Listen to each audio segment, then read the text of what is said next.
my link to the... there it is, okay. For a second I thought I was worried it got stuck in Q hell.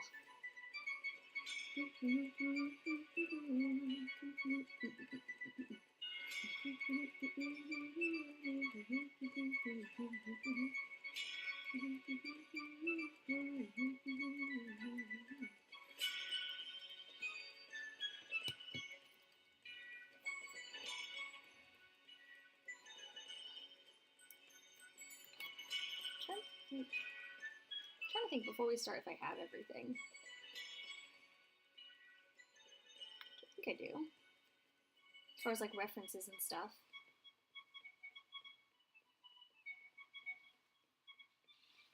Hey Shu, what's up? Hey, what's up? It's me. How are you doing this fine Saturday?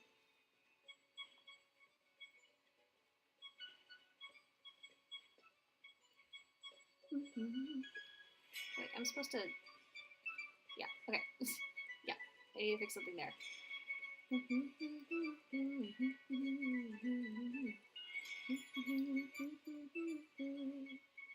think this music's fine. As far as volume, but I'm not sure. Okay, for fashion show rehearsal. Ooh, that sounds fun. Bro, me when I love... I know it's not play rehearsal. Me when I love play rehearsal. I'm doing pretty good.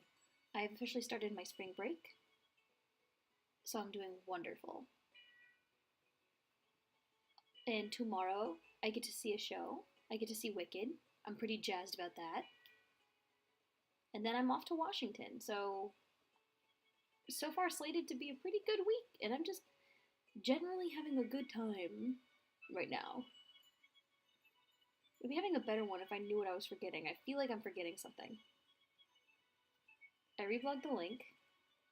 I sent the link in the Discord. I have my Sillies in the corner. Yeah, I can't think of if I'm missing anything, and I think I'm okay. So we're just gonna get this ball rolling. Or, hold on.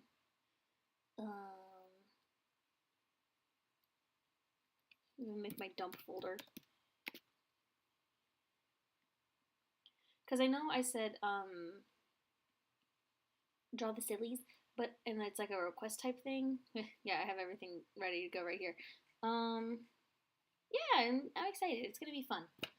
But, I kind of wanted to pin down my colors for Wisconsin real quick, because I did something in my sketchbook, but I did not like how it turned out. Also, how is the music? Is it too quiet? Is it too loud? It's bardcore music, which is why it sounds like that. I was not expecting words. Okay. There we go. Yeah, I just want to pin down some colors for Wisconsin real quick before I move on to the request part of it all.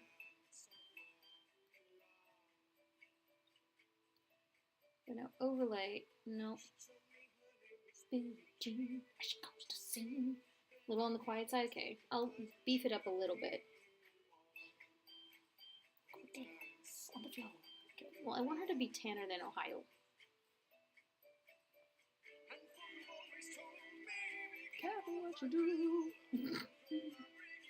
But I love bards. They're just silly little guys who sing their silly... Dude, I love when they sing their silly little songs.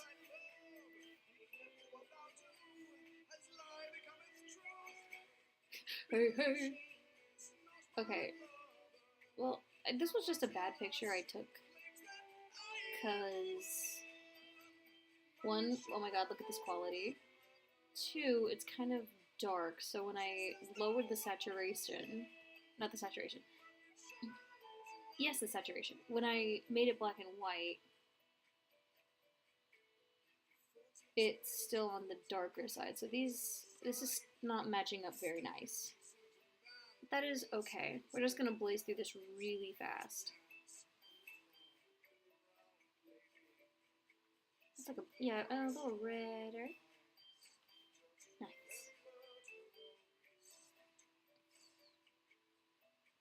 I imagine she's actually quite pink.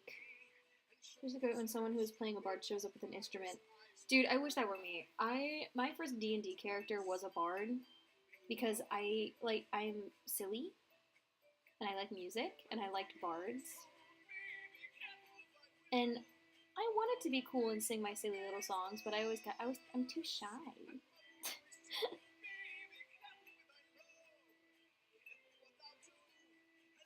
I really wish I did though. I'm a fool. I should have just had zero shame.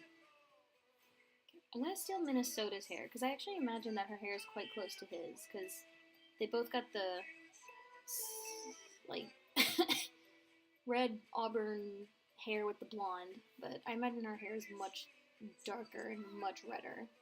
So let's knock that down. Bro, me when that was the one. Whoops.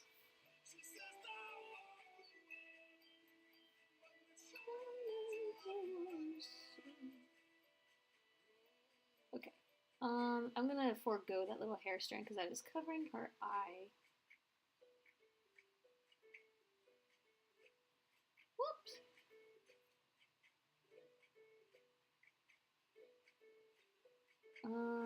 Okay. Once I get this all placed, I'm gonna take it off multiply so I can see the color for what it is. Whoops.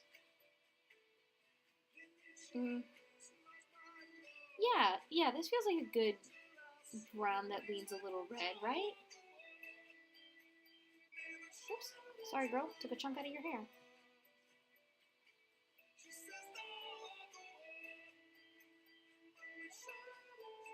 I'm just gonna stop.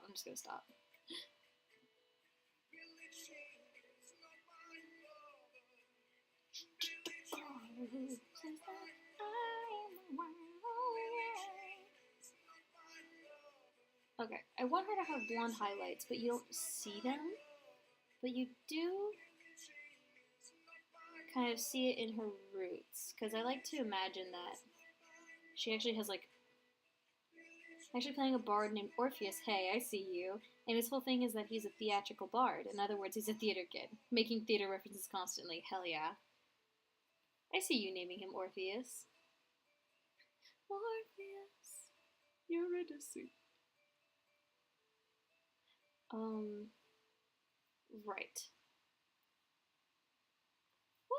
Right. Right.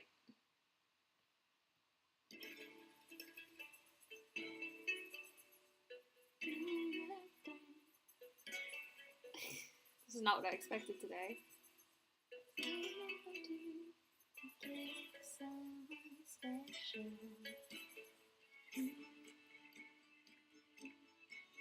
Okay.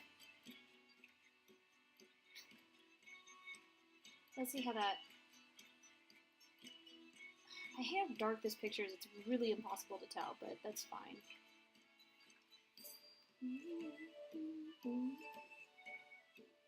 He also plays 6-string instruments. Oh, wonderful. My first bard was a Dragonborn, because I saw that Dragonborn get extra points in Charisma, and I'm like, I could use that as a bard. Also, I want to be silly. I want to play a funny dragon. Raid. Give her a nice kind of like young green eyes. Kind of like really light. Hold on, I have one female character with dark brownish hair, green eyes, and I don't want to... Okay, no, I'm safe. Her hair is more yellow-brown. Who else has green eyes? Vermont. Okay, so I need to be careful not to step on Vermont's toes, because her eyes are actually, like, very close to what I see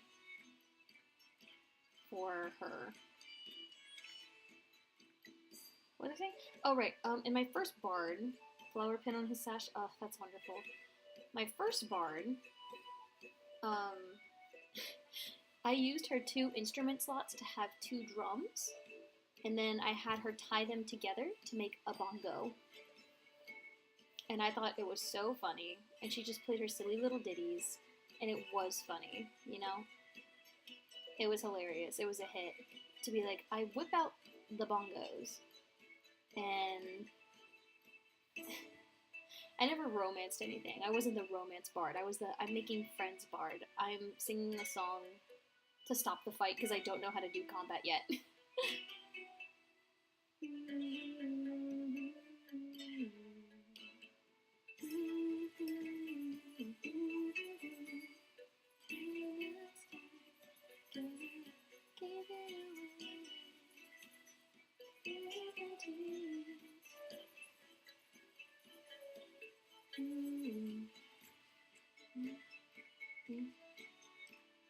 Very funny that they have a Christmas song on this playlist.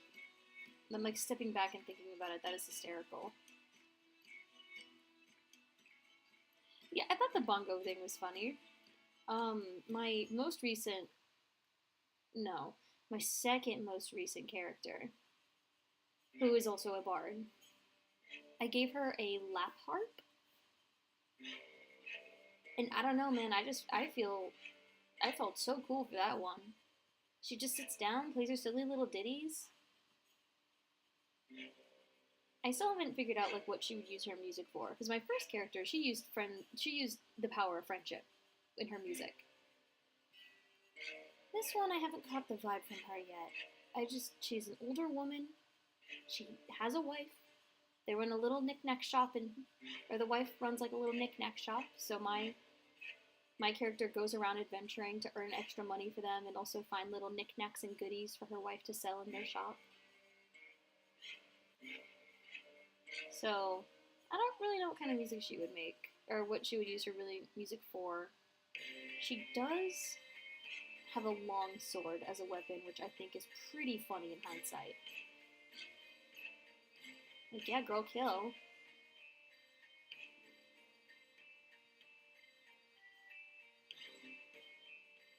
I'm gonna add a couple flyaways just because I think it's cute.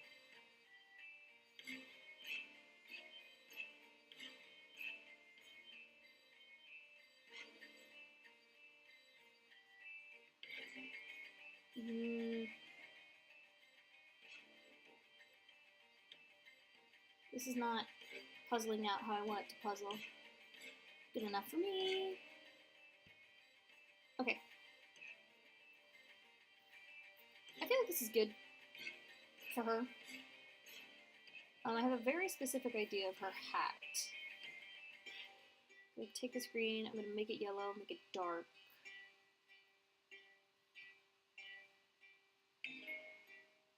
Because Wisconsin has that Green Bay, you know, like the Packers and also the place. So I feel like I gotta lean into the green, the same way I leaned into the purple for Minnesota. Minnesota.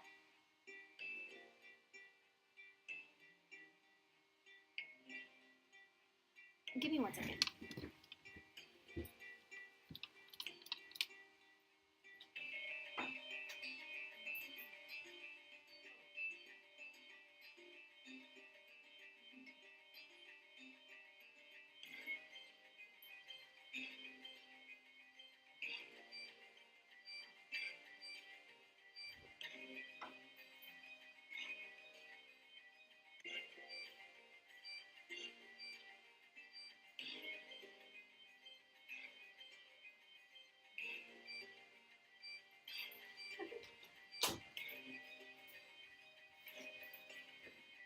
Hi, I'm back. That was my dad.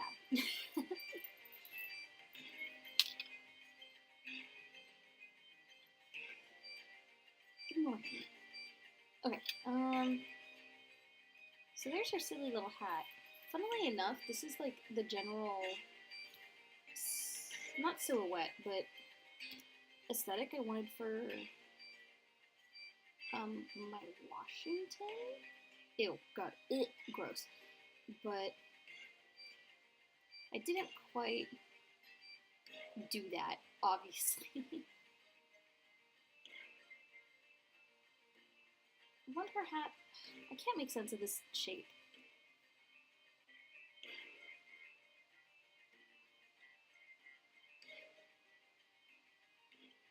That's actually kind of nasty. Yes, the father. Okay, I'm going to ignore that, and I'm going to go to the rest of her body and just block in the colors, because I don't want to think too long and too hard about this. So Minnesota's palette is pretty cool, with warm tones because of the purple. So I kind of want to lean opposite of that. I want to lean into the green and the red. So maybe like this nice dark color for her tank top.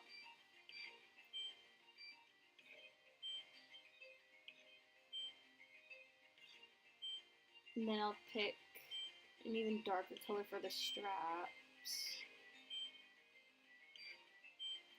Maybe just even like pure black.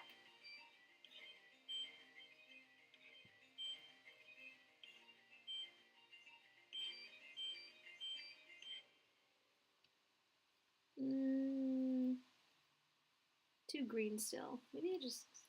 Yeah, it looks too green because it's on that red. Okay. It's still not...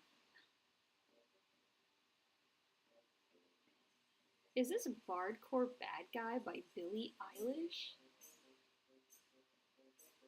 Oh, that's funny. Okay, here's the thing. I have like a pretty clear idea for the colors for the pants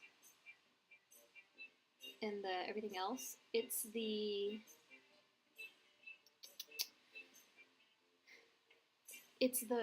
sweater and the boots that get me. Not sure what to do there. But maybe once I get kind of like everything puzzled out.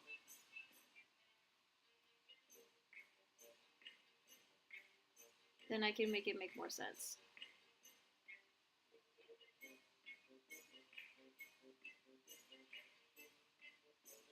Or not, you know, it's also possible.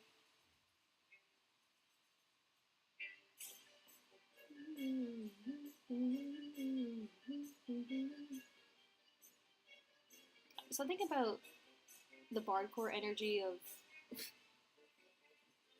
this song specifically sounds so Star Wars. Like Star Wars Tavern, I mean.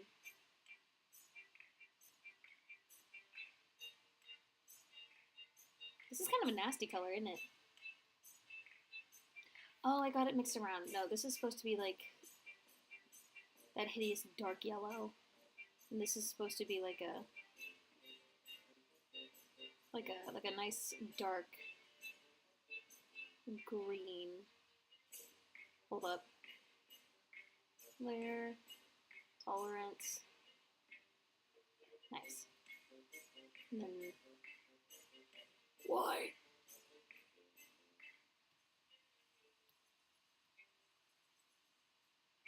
There.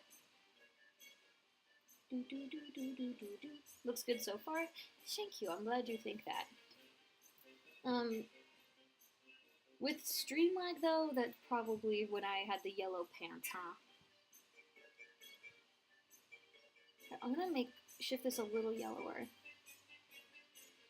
I'm gonna take expand off actually, you know?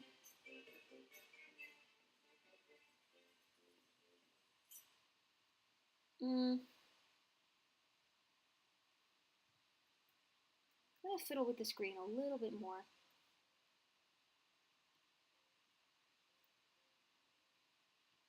More! What was that nasty yellow that I had? It's giving... it's giving Kazuichi soda from Danganronpa. That's what this is giving. Kazuichi. I think I'm going to stick with the dark green for now. Oh, yeah, okay. Is it too close to Edinburgh? Are these greens too close to Edinburgh? I'm going to shift everything a little yellower.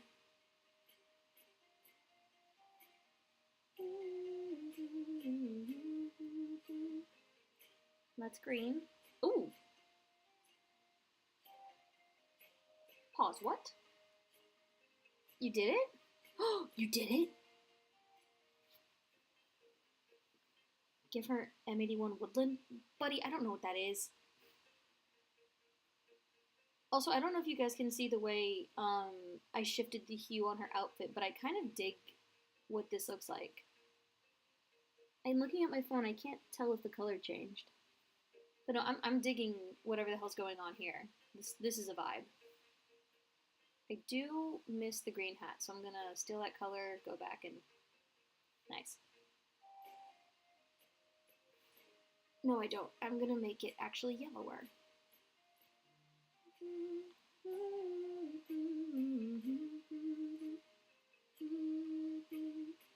What if orange?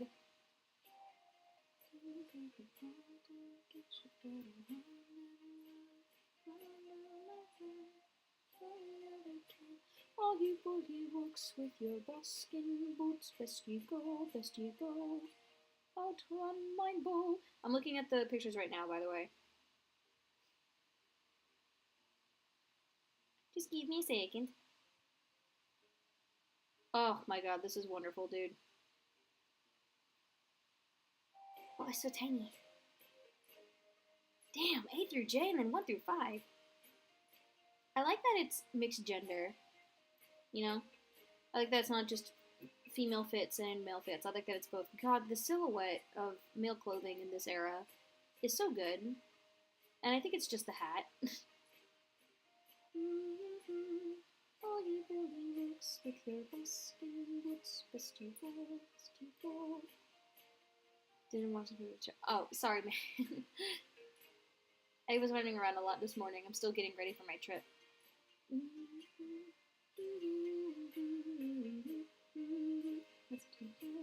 I think we keep her colors pretty muted, like this.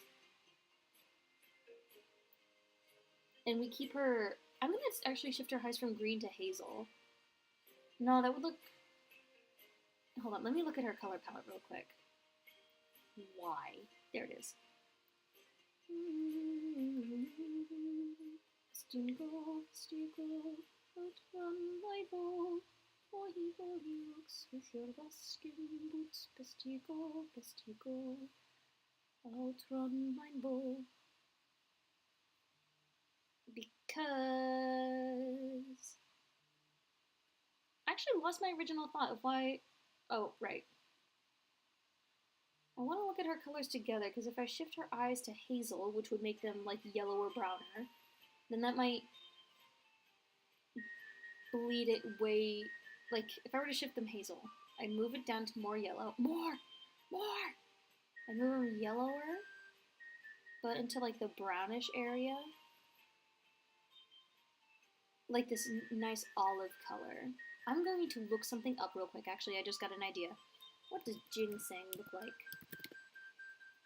Medieval koto cake. Dude, it's so funny. Okay, ginseng is brown, which makes sense. Oh my god, that is a woman. Okay, I thought ginseng would be like this really nice color, like earthy tone. It is not. Oh, earth tones. That's the palette I've given her. That makes sense. Rumbler? Alright, I'll check out Rumbler.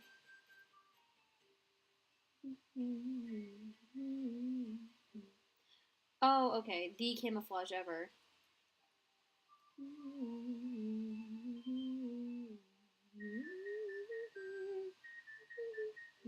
Wait, what song is this? I've checked out Rumbler. Yeah, I see the camo pattern. I wonder if there is a camo screen tone. Probably not, but... Anyway, what do we think about this eye color?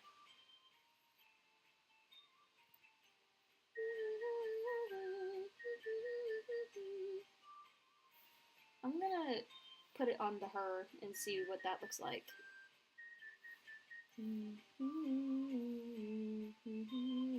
Yeah, because like with her hat right there, it kind of blends in. And I don't know how much I like that.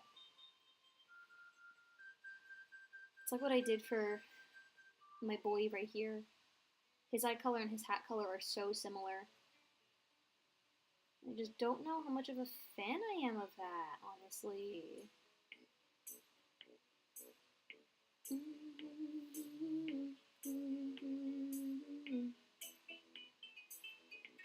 Oh.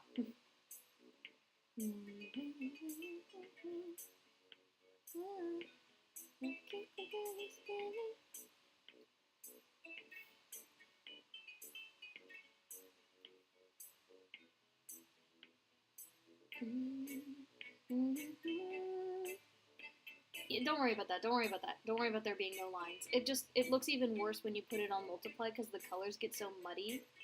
And then, you know, I can't see the colors for what they are.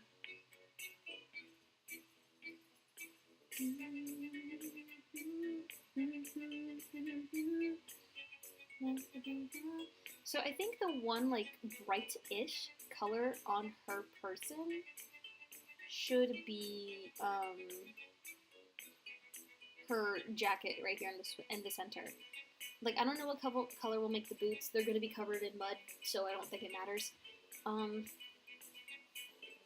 But because her sweater is in the middle, I think we can get away with doing it a fun color because the rest of the design is balanced with these muted, earthy tones. The only thing is I don't know what color. Because, like, with what we have here... Oh my god, it literally is just, like, camo colors. That's so funny.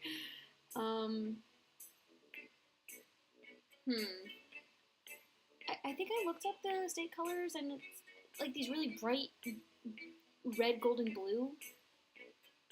Maybe gold? But I don't know. Oh my god. No, I think it has to be gold. One, because state colors. Two, cheese. Also, this doesn't look too bad. I think I want to make it oranger, though. Whoopsie. That's too orange.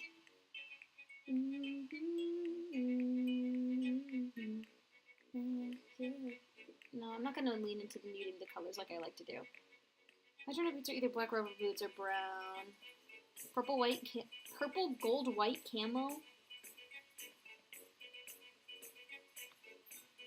That is such a Mardi Gras color scheme. And I am not blocking in a camo pattern. Not this day. But I kind of dig what's going on here. What if I make the boots like a dark version of this? And then slather them with mud?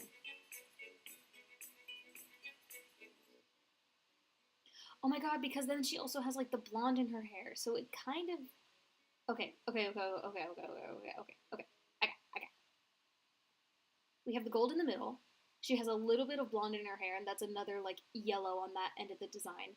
And then the boots, I don't know what color we make them. I think I'm going to take the color I used for her blonde highlights and go dark with that. Because this is a very yellowy brown.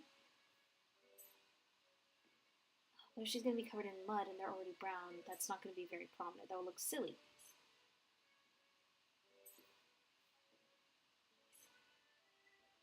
This looks silly. What if...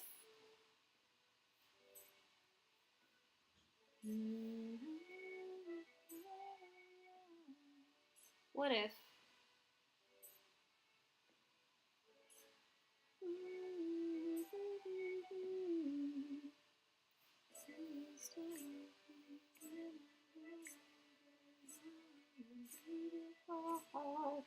Only the bottom should be muddy unless she has terrible maintenance skills.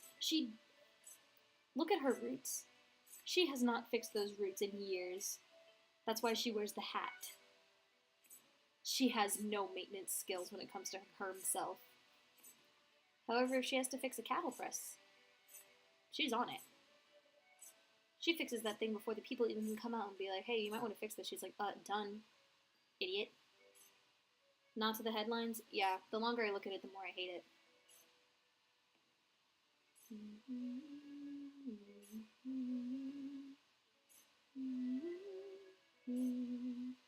I also don't like the gold boots. feel like there's not enough yellow in her design to justify this. I'm gonna take the rubber, actually, from her pants and use that. Like her knee pads. The rubber from her, I'm assuming, what are rubber knee pads.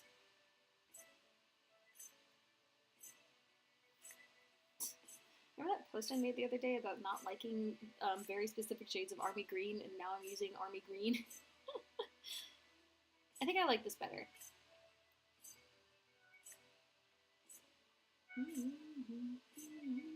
I think I'll keep the color pop the only thing, like, interesting on her. And for the mud is like... What is like a... Do I have like a splatter brush? I do. Oops. When did you camo? No. No, ew. Camo patterns make no sense.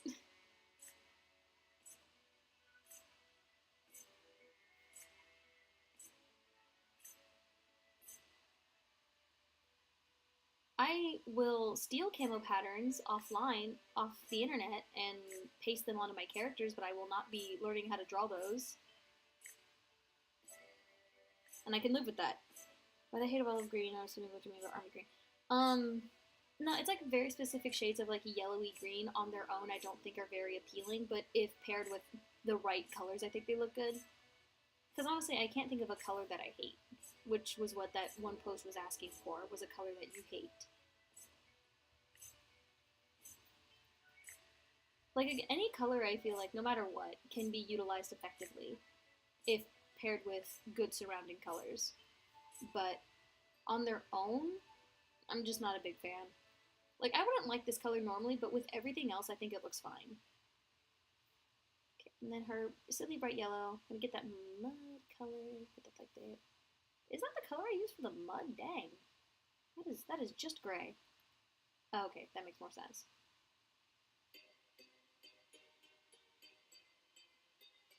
Nice.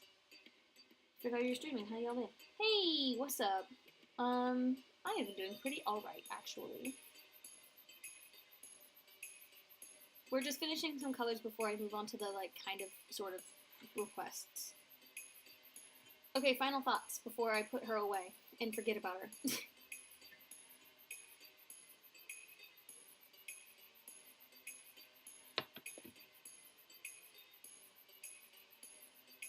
Also, yeah, I've been doing good, but how have you been? Haven't seen you in a bit. It's like you were not here.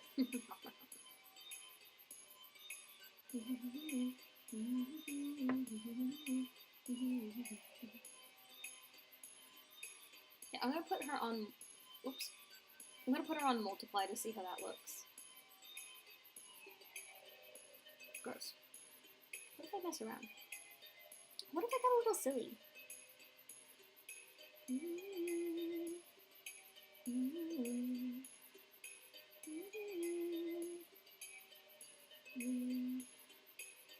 That doesn't help. What do you mean camo patterns make no sense? I mean, it's just blobs, but it's very specific kind of blobs. And there's like a reason to the rhyme. I know there is. And I don't care to learn it. Fine, spring break. Oh, same. I am also on spring break.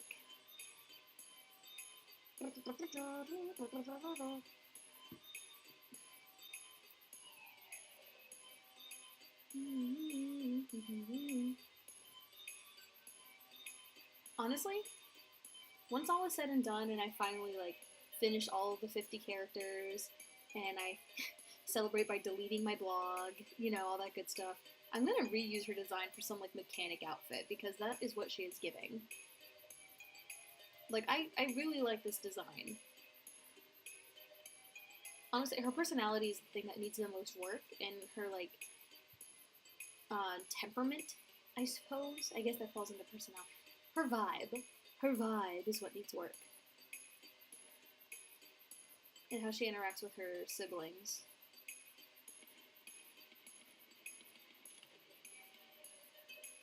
But anyway, I think she is set to go. Wisconsin. Wisconsin. I can't spell. Delete your blog. Please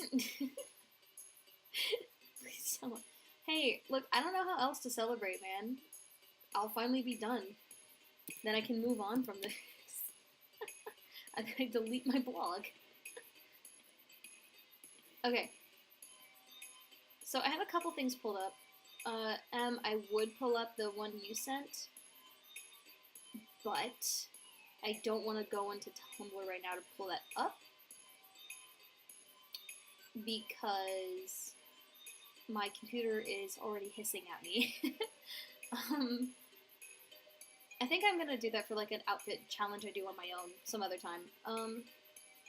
Anyway, let's just get into it. So Wisconsin is done. So the shtick for today, or the dealio, is I want to draw my characters a lot, and I know that's probably kind of selfish because people come here for fan art, but yeah, I'm on spring break. I have been mentally exhausted for weeks. I want my unwind time. So I have these outfit memes. There's one specifically for suits. One's for these very cute fits that I find on Pinterest. I think I've used this one once before, but in tandem with another one, so only like 2 or like 3 of these outfits got picked, but I think these are cute. Then some expression memes. This one is just very diverse, and I was going to use it for a thing on the blog, but I need to take a break from... But I don't know. I'm going to save this. We can use it now. I think it's fun. And then this classic.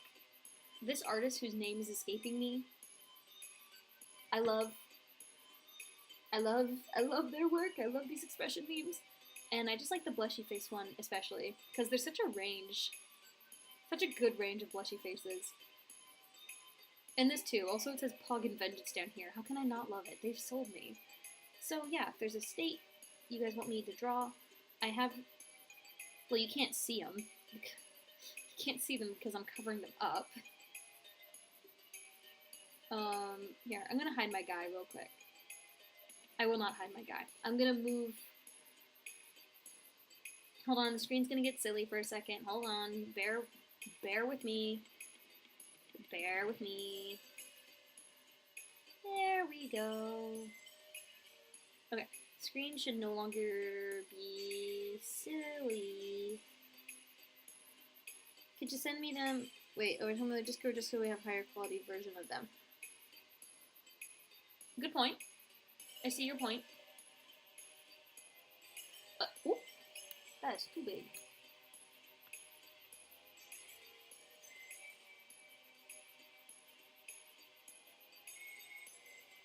I guess that is like the caveat that comes with doing these sort of like drawing meme requests on streams. The videos are not, or the images are not very clear.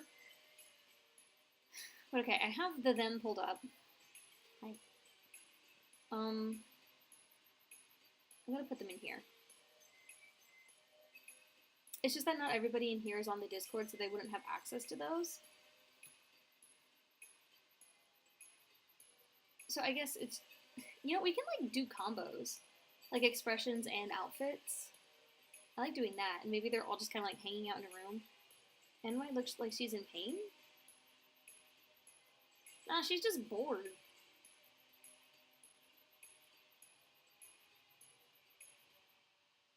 She's just bored, man.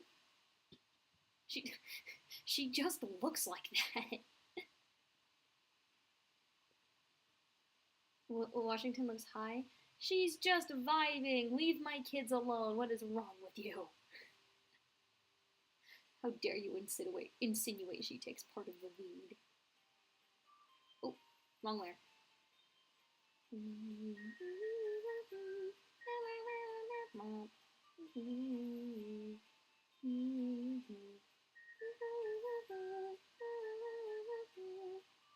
Hold on, I'm trying to find a way to like position these so that everything is in frame, but I do not think that is possible. Okay, let's start with an expression. Actually, let's start with a state. Who are we? Let's start with a little guy. Who draw? This most Washington is underaged. You stop that.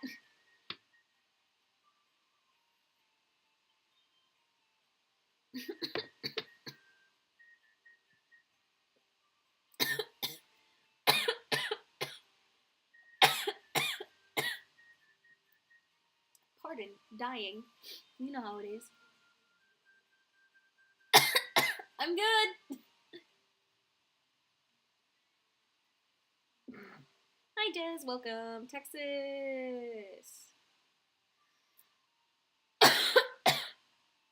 Okay, him. So we're drawing my guy Mateo. I'm gonna.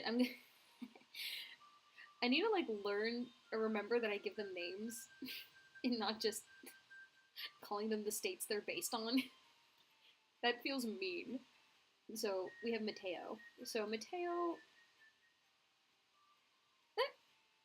Seen peeps in my school do vape, which is not a question. Maybe Neo Text.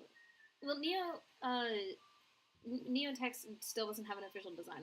I don't really like what I drew. I feel like it's too just a gender swap, you know? There's not enough pizzazz to it. I need to add some spice. Anyway. What silly little outfit?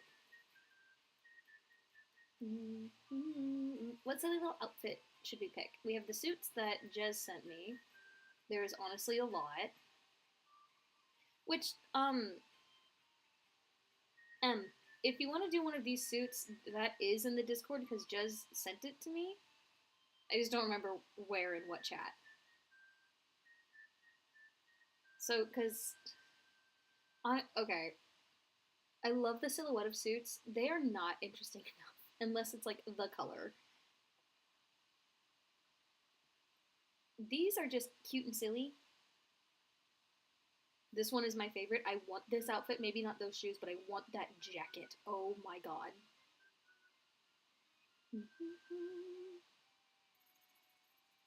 Here, I'm gonna get as close or as clear an image as I can. Oh, which ones have I done before, actually? Wait. 3, 4 question mark? I think 4 of these before, which is a shame because these are cute. Hey, Shu, welcome back. Yeah, I gotta agree. The suits all do kind of look samey. Yeah. Yeah. Like, again, it's the silhouette and the color, or no, it's the color and the pattern that distinguish suits from each other. Like, D7, this right here with the blue, in the blue with the collar, that is such a cool shape with, like, the trench coaty look, but, like, that's probably the most unique one. I still do love suits.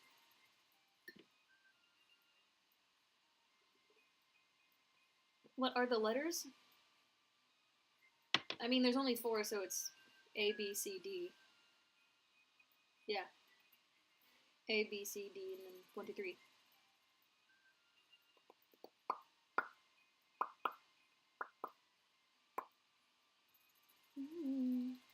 Here, I'm gonna get... Oh, by the way, whatever outfit you pick, I'm not drawing the cowboy hat with it. Jojo?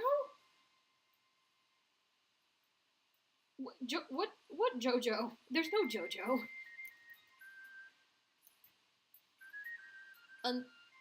Unless? Yeah, this is Bard music. What do you mean? Get your anime out of here.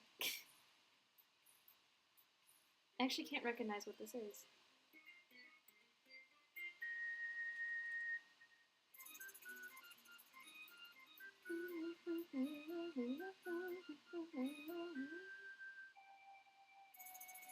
Yeah, I have no idea. 2C? 2C. Draw the cowboy. Nope, there is no cowboy hat in this picture. I am not drawing it. You played yourself. You buffoon. You did this.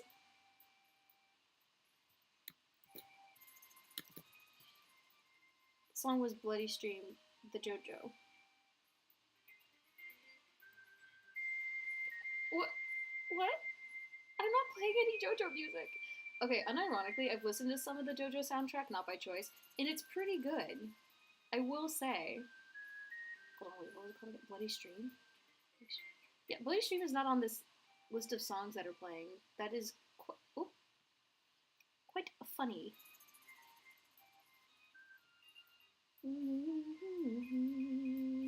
Oh, hi. Oh, expression. Do you want to do an expression with that? And would you like an expression with that, sir? One of the blushies or one of the sillies? Oh, hold on, wait, that's great. The sillies, the blushies. Nice.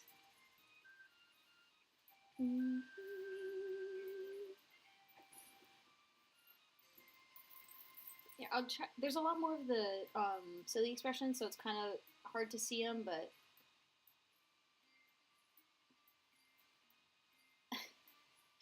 wait, these two right here are really funny, right next to each other. The indifferent, interested. Nope, no hat, no hat in this house.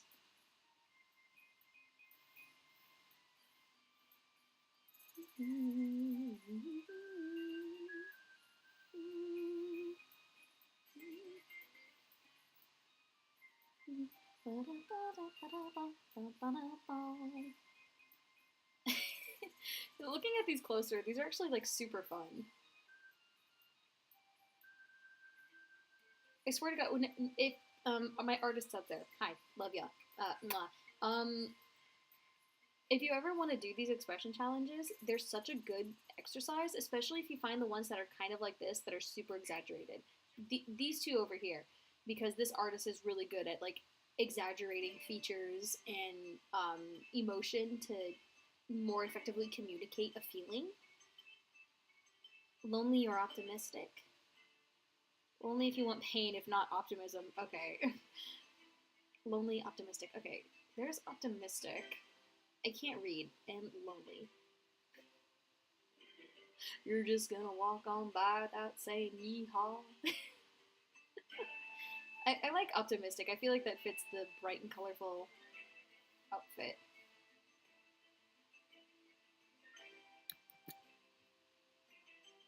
Okay, this is the Game of Thrones. I know this one. This is Game of Thrones music.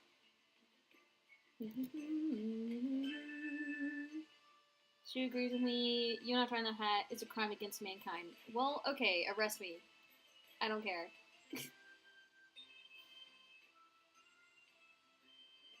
Nothing you say can convince me to draw that hat.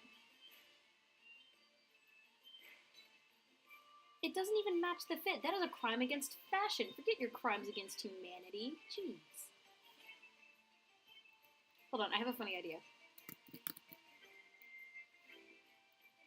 Watch. No, watch this. Hear me out.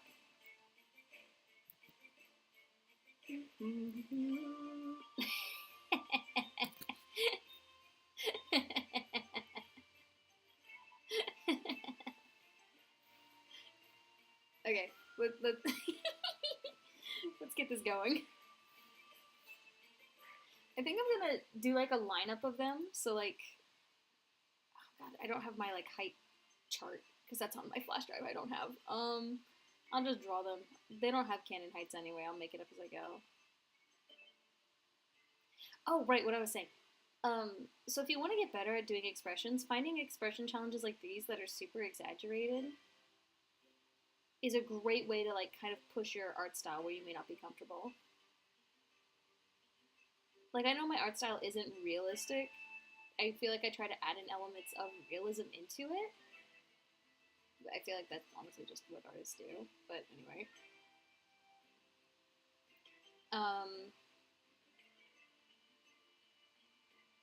What are my thoughts? What are the thoughts that I'm thinking? I sure did have them.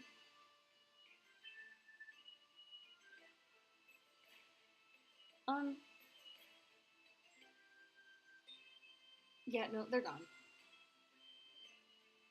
Oh, right, but no, being able to push your expressions is really, really helpful, especially when you're trying to communicate the way someone is feeling. Anyway, hat would be silly, goofy, funny. Stop yelling at me about the hat.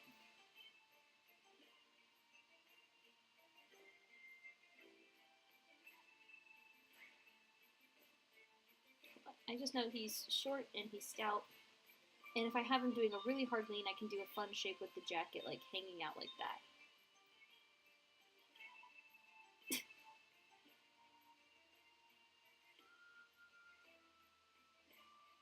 And kind of square off at the hip. I made him too thin. Hold on. That is not my son. This is not my boy.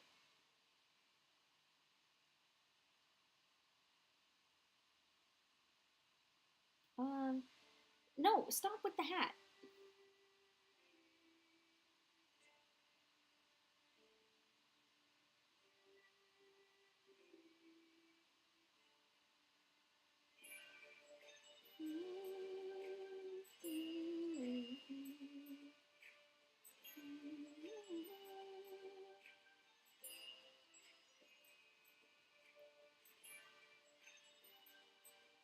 He like...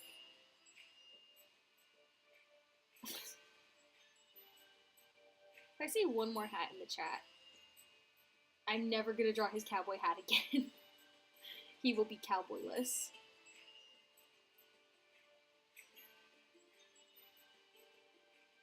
Is that what you want? You want the cowboy to be cowboyless? I will do it.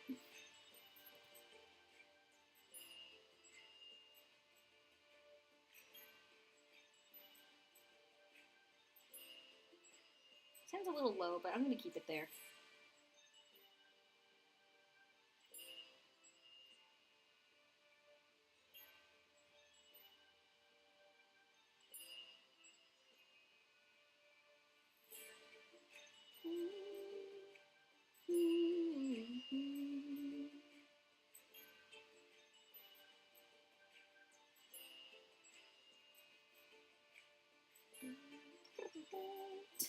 You know what? One day, just to spite y'all, I'm gonna learn how to draw cowboy hats. I'm gonna be so good at drawing cowboy hats. It'll be like a sound like, oh my god, I can't believe, bro, oh my god, you know how to draw a cowboy hat? That's such a flex. And I'd be like, yeah, I know, I'm built different. And then I'm never gonna do it. And then I'll never draw a cowboy hat. I'll have the knowledge and I just simply will not utilize it. Hold on, I need this reference to not be low opacity.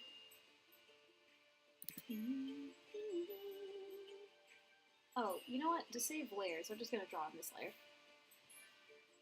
Funny little cowboy man. Yeah. My funny little cowboy man. Our funny little cowboy man.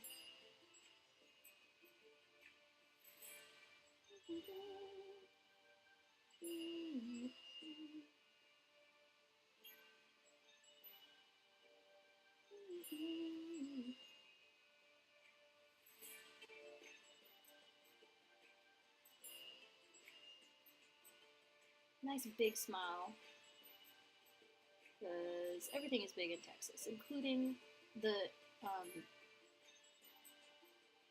there was a joke there. It's gone. You're not gonna get it.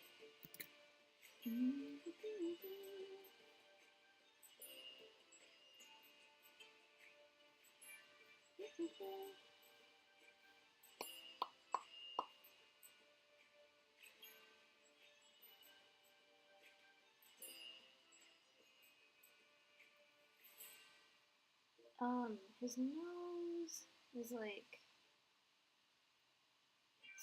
really squart and round. I always forget how I draw it because I feel like I draw it different every time. No, it doesn't have a bump.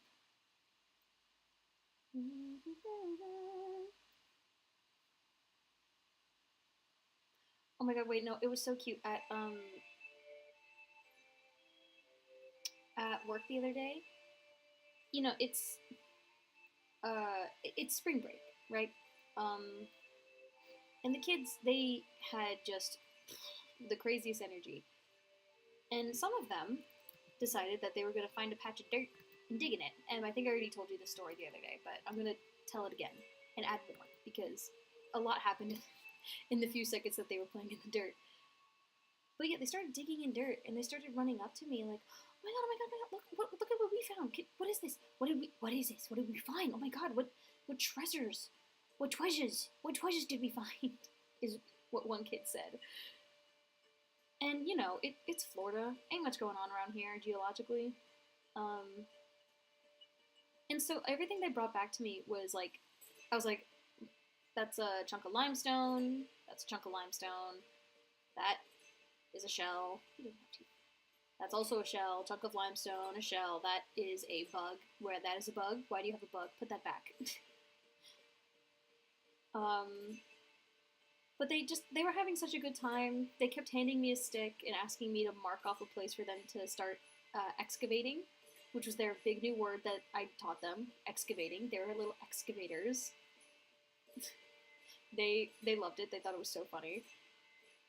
Um, and one of them runs up to me, and he hands me something, and I'm thinking, oh, this is just another shell. But the minute I touch it, I'm like, whoa, no, no, no, no, no, this is not a shell. This feels like something this feels different. And I tell him, like, hey, buddy, I don't think this is a shell. I think you found something really cool. I'm just not entirely sure what it is. Because I thought it was fossil. I thought it was bone. Well, not fossil, that's silly to say. I thought it was bones. Because bones have a very specific texture to them that's like sticky and dry, if that makes sense. If you've touched a bone, you know. um, but yeah, I'm thinking this feels like bone. Oh my god, did this little guy find a bone? Oh no. And I tell him, like, hey, I don't know what this is, but I think it could be really cool.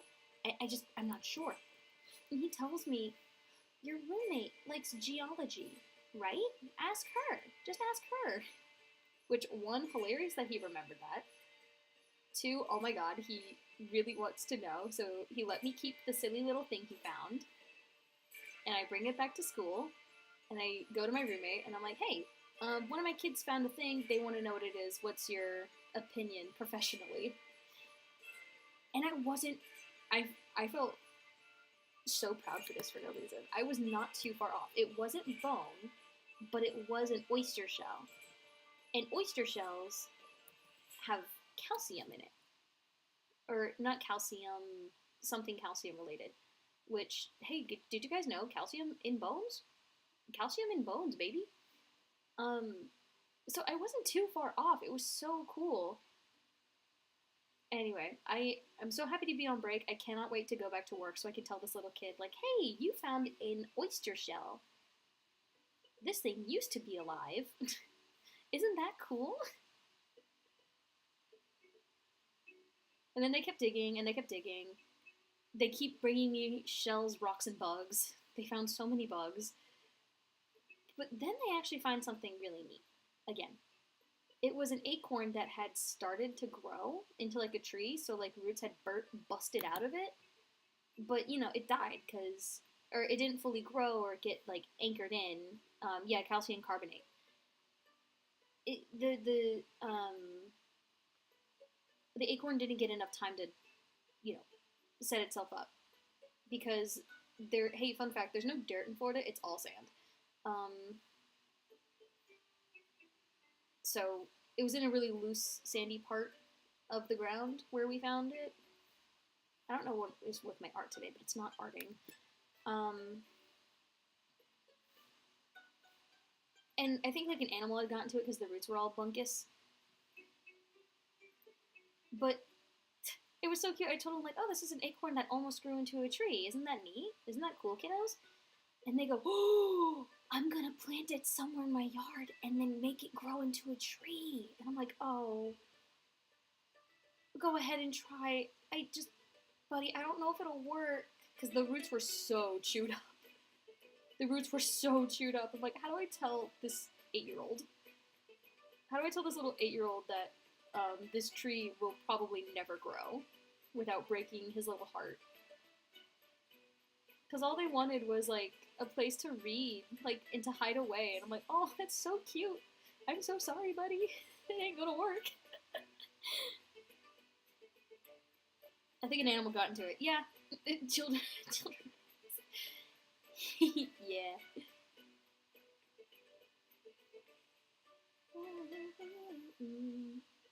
Well, let me look at this jacket, actually.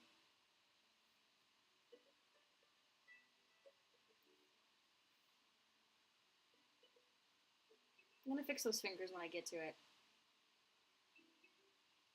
The little guy's trying. He's trying. He was trying so hard. It was really cute. This is the same little kid who's been working on a manga, and he keeps telling me about it and the cool powers he's giving his characters, and how he's definitely going to be able to take copyright Chainsaw Man character Puchita and use him in his manga. I'm like, buddy, there are many reasons you cannot do that. And he's like, but I'm a kid. They can't sue me. He literally said that. This little guy is funny. I'm a little kid. What are they gonna do? Sue me? They can't. I'm baby. Okay.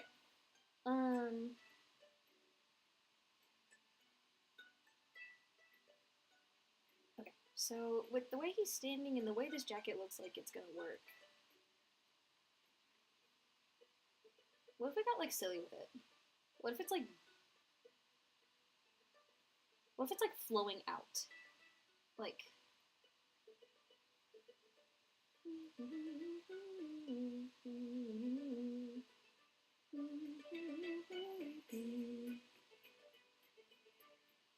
like this.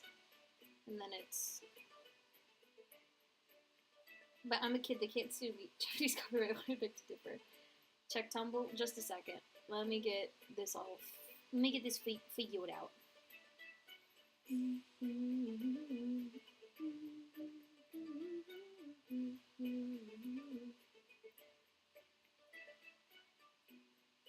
Because I don't know why, but this is giving like Doc Ock. I don't, did anybody else see it, or am I just being crazy?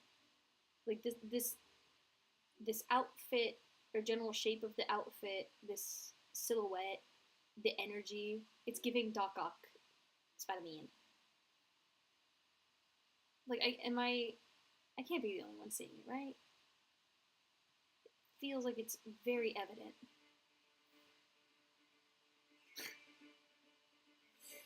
Not the Pirates of the Caribbean theme.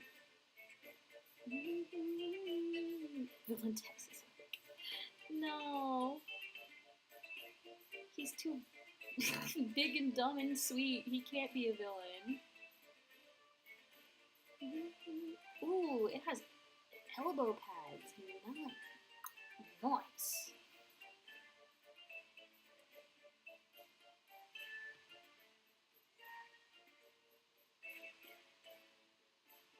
I have an idea.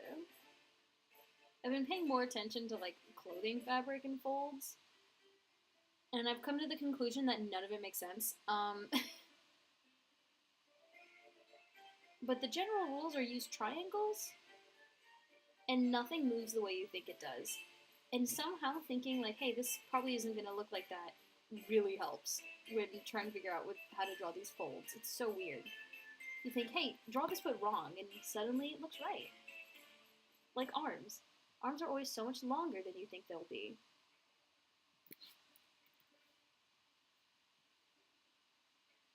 I also see. Okay, thank God someone else sees it.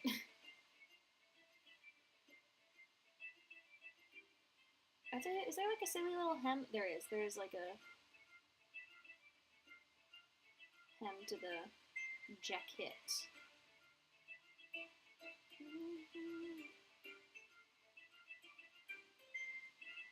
Okay.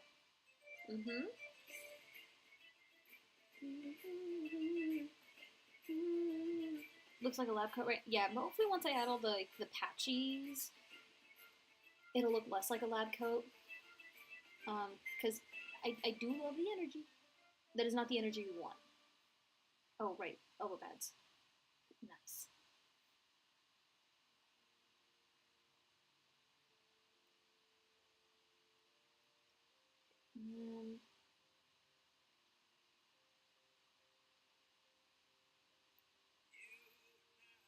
What?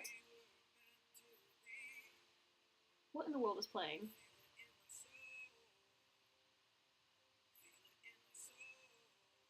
This isn't bardcore.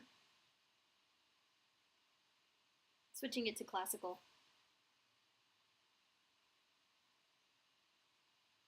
Hold on, it's loading.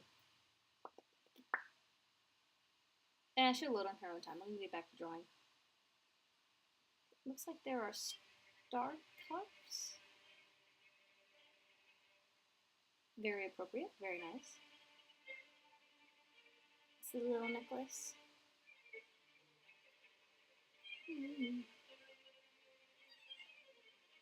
Oh wait, no. Are those high-waisted pants? They are not.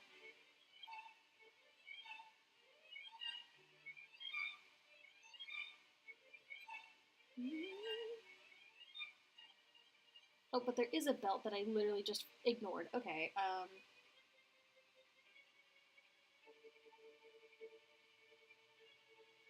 this looks like one of those, like, tank tops that have, like, the thick fabric with the lines in them, you know what I mean?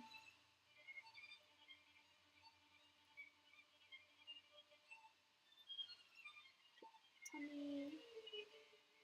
Still doesn't have a hand. Whoops.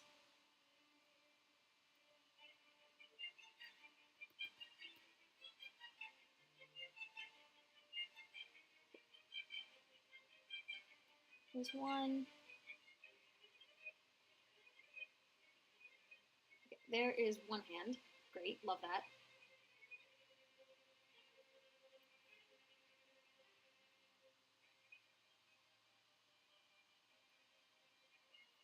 What is the... Okay, so they are kind of just like normal pants.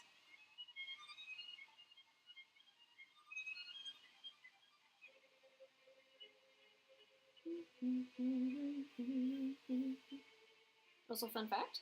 Ooh, I cannot wait. I love fun fact.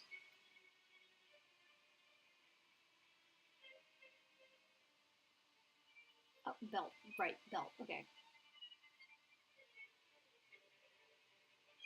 The first belt would be there, second there, so...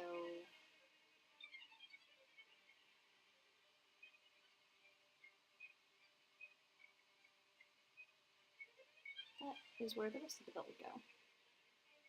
This is legible, right? You can read what this sketch says.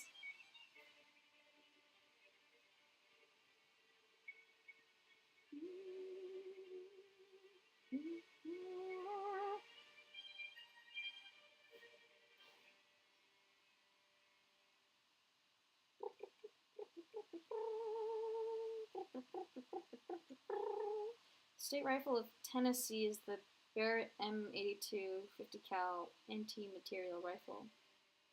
That is in fact a fact I did not know.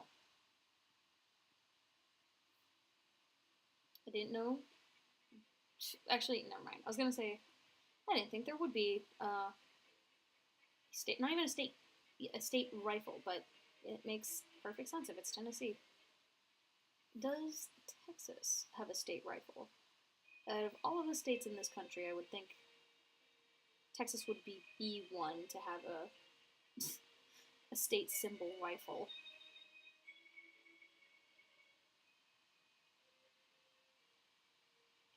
No. His hand kind of looks like a paw, but that's fine.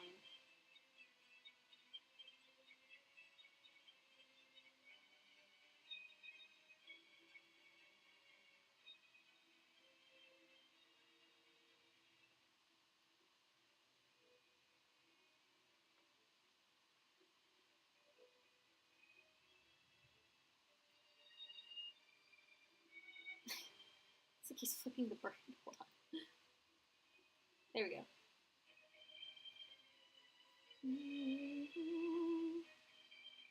Tennessee evidently does not have a concept of overkill.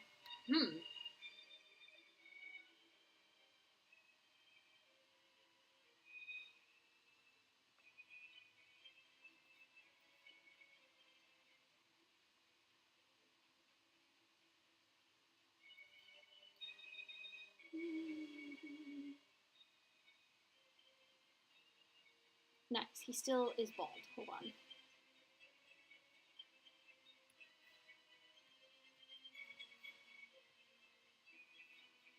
Looking it up also has a Wikipedia list, so I can find it for all the boys and girls. Texas Governor Greg Abbott signed a resolution declaring the Colt Walker to be the official Texas state firearm.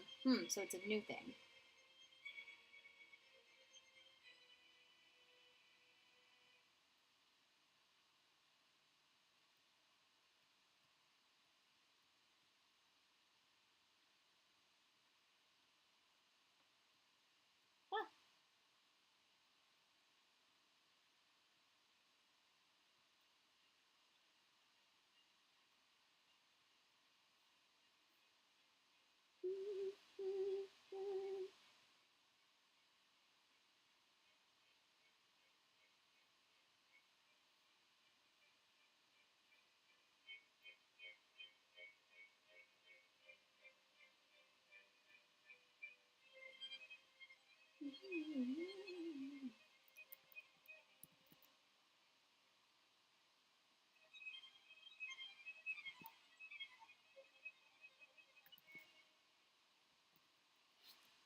Going A to Z?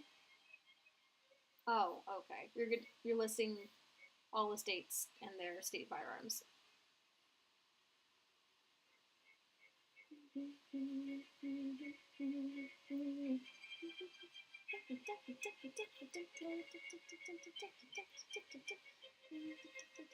Yeah, I kind of mindlessly picked a classical music playlist, but looking at the cover, I managed to pick the one with the most deranged looking man on it, which I think is explaining the energy. Hold on, his hair looks too kempt.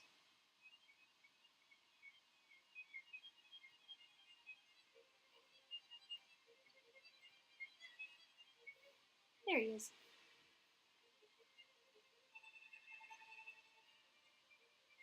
Drawing him without his like normal outfit is so weird.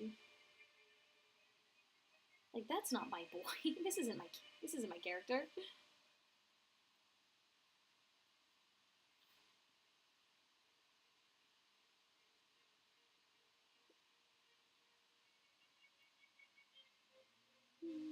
Nope. What am I? I'm clicking everything wrong. Hold on. There. Wait. The belly button like right there.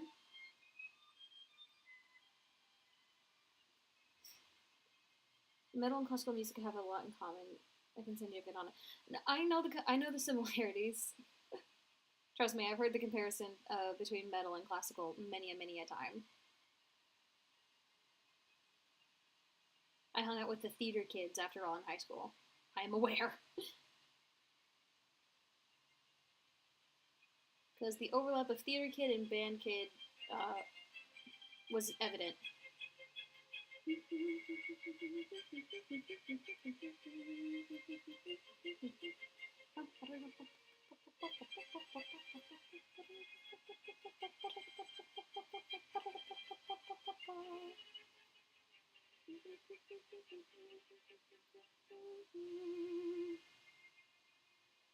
Stitching.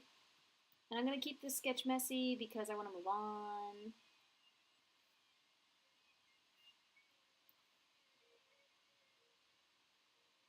Anything I missed from the fit? Nah.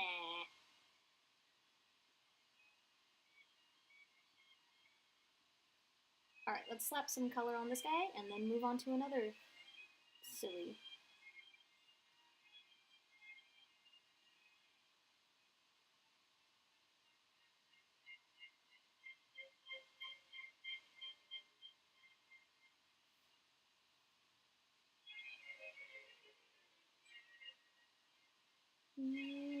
There we go.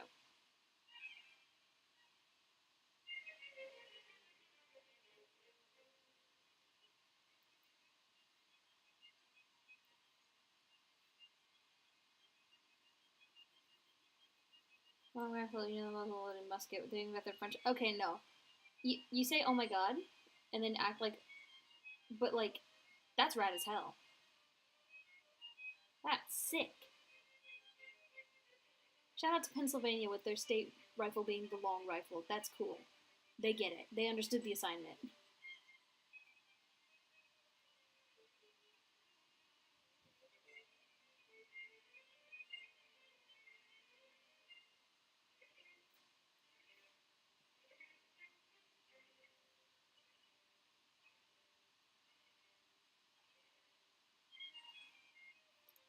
God, nothing like adding the blush in on a character. Best part. And IMO.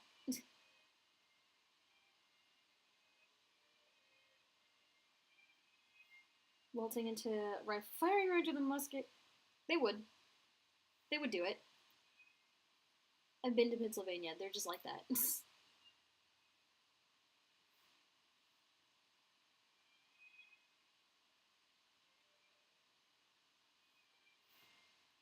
Okay.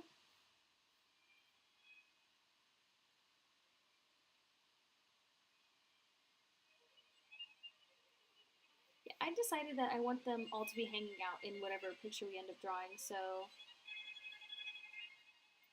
let's start thinking of who he's hanging out with. Who is he vibing with?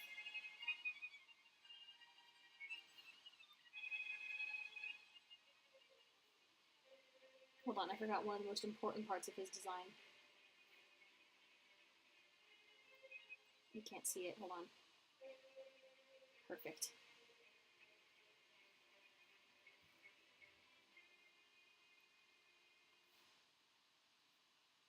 Ah!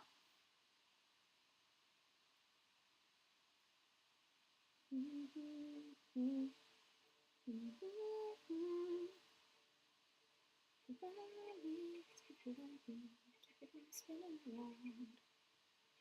Shaking on the hairline again.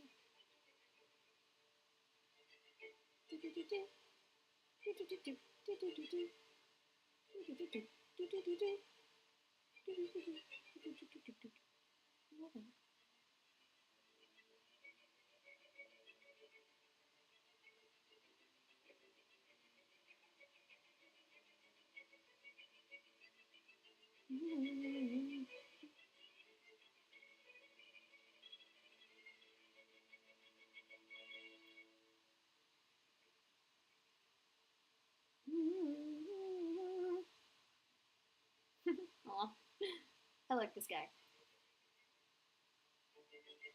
He's got whimsy about him. I'm going to do the jacket on its own layer because there's so much going on with this thing.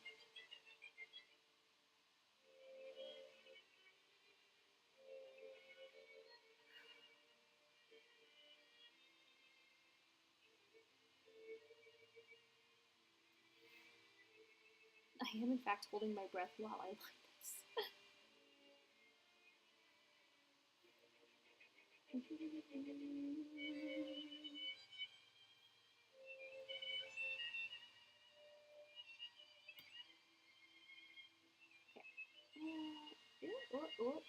Okay.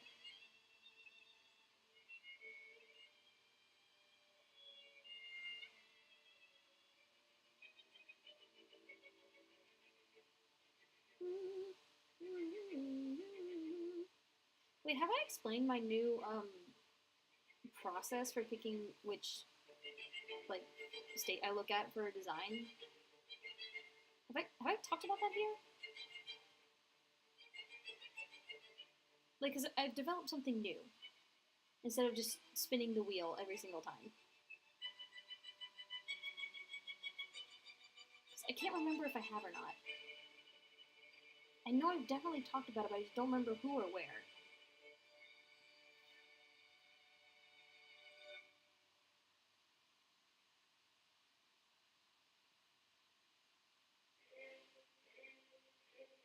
I haven't? Oh. Oops.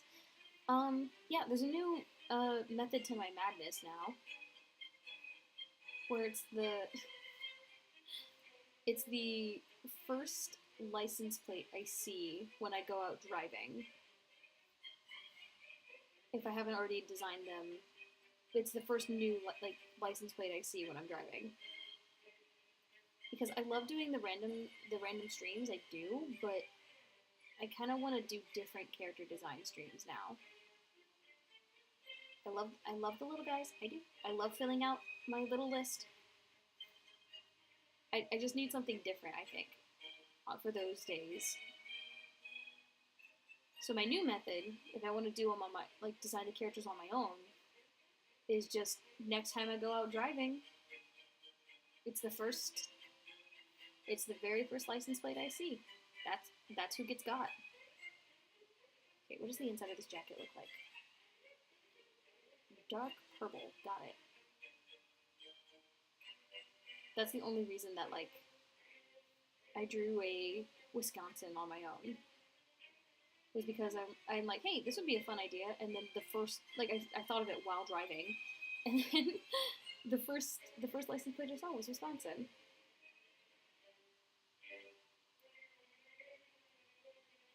And it worked out perfectly because I've been wanting to do Wisconsin anyway, because I have Minnesota and I just need to draw them having a sibling rivalry. It's just a key part of their dynamic. What if the license plate isn't a state you have done yet? Then that's who I draw.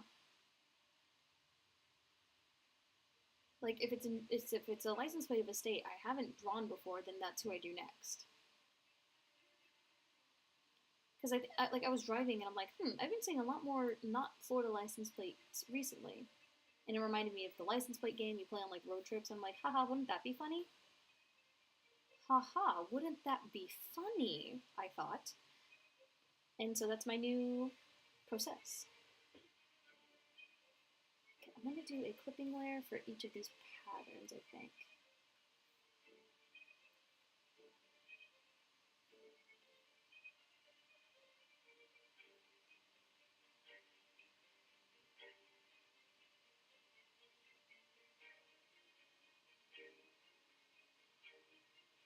And like I'm kind of with that new system. I'm kind of glad I started it now because it would be forever. I'd have to wait forever to get a Hawaii or an Alaska. And I'm glad I've already like tackled their designs, so I don't have to worry about not getting them, which is great.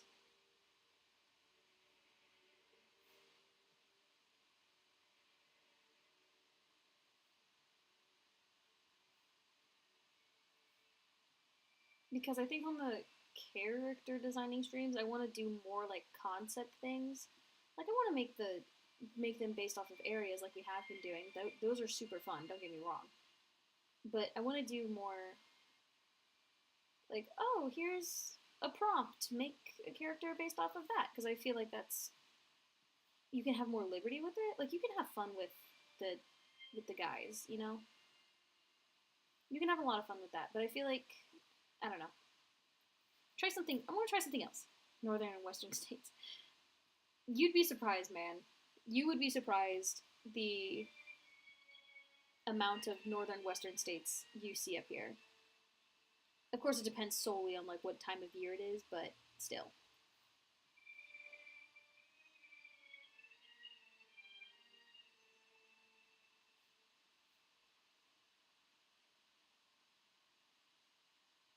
I'm trying to think.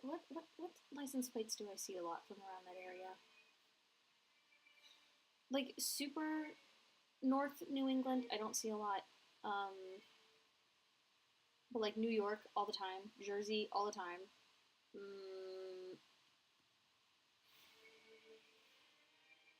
New Mexico quite a lot. Actually, Texas very often. California, eh. Who else do we get up here?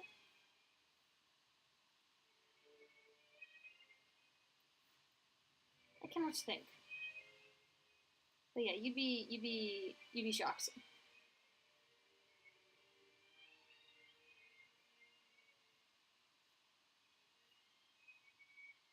San Angeles. Wait, hold on. Not gonna lie, I wanted to do that. Ooh. I've had a lot of prompt and character and vibe ideas, just my character drawing skills suck too much. Then you gotta work at it! If you don't like where they are now, then you gotta keep drawing, you fool. You buffoon. Could send you a list if you want for that. No, if you want, if that's a, I'm gonna try that again. If that's a thing that you want to do, keep that to you. Like, maybe, no, that could be a great way to work on your character designing skills, actually.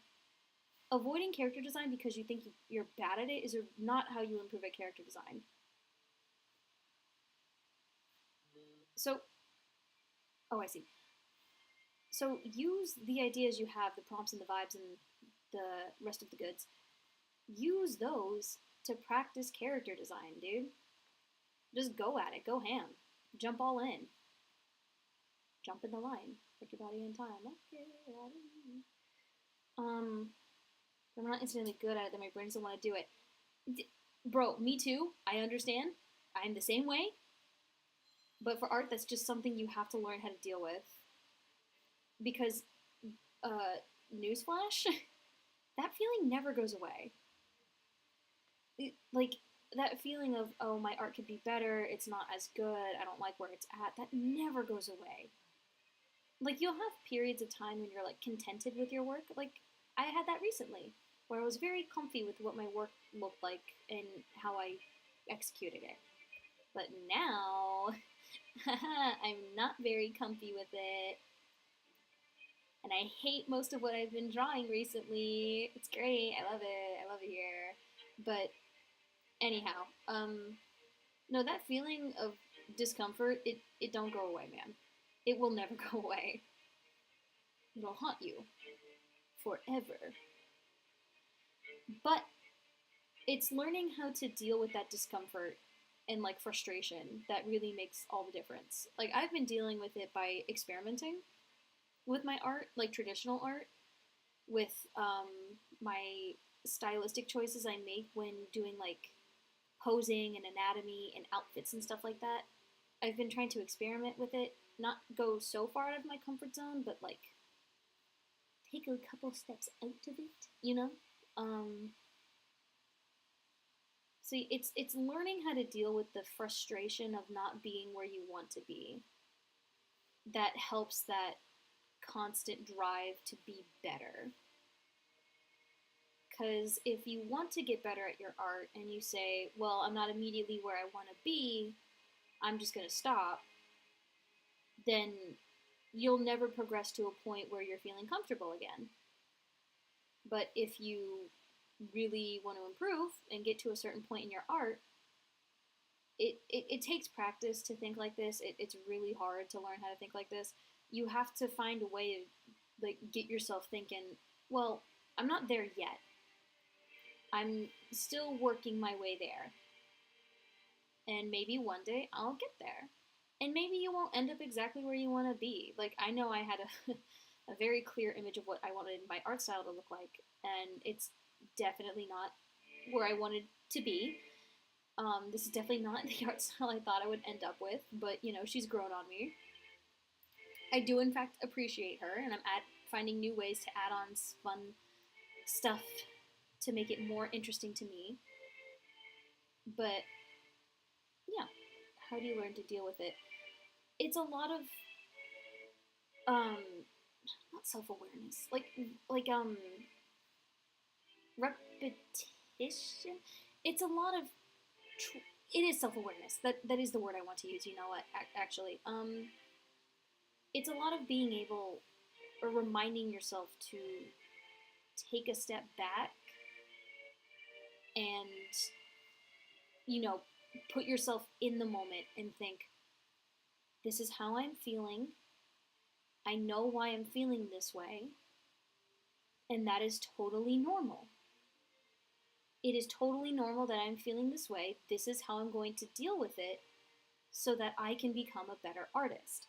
It's a lot of practicing of self-awareness because when I was younger, I fell into that artist hole that I'm sure many can relate to, of the comparing myself to other artists and then making me mad.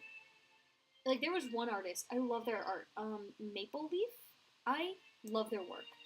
They physically made me mad whenever like they put out a new video because I thought their art was so good.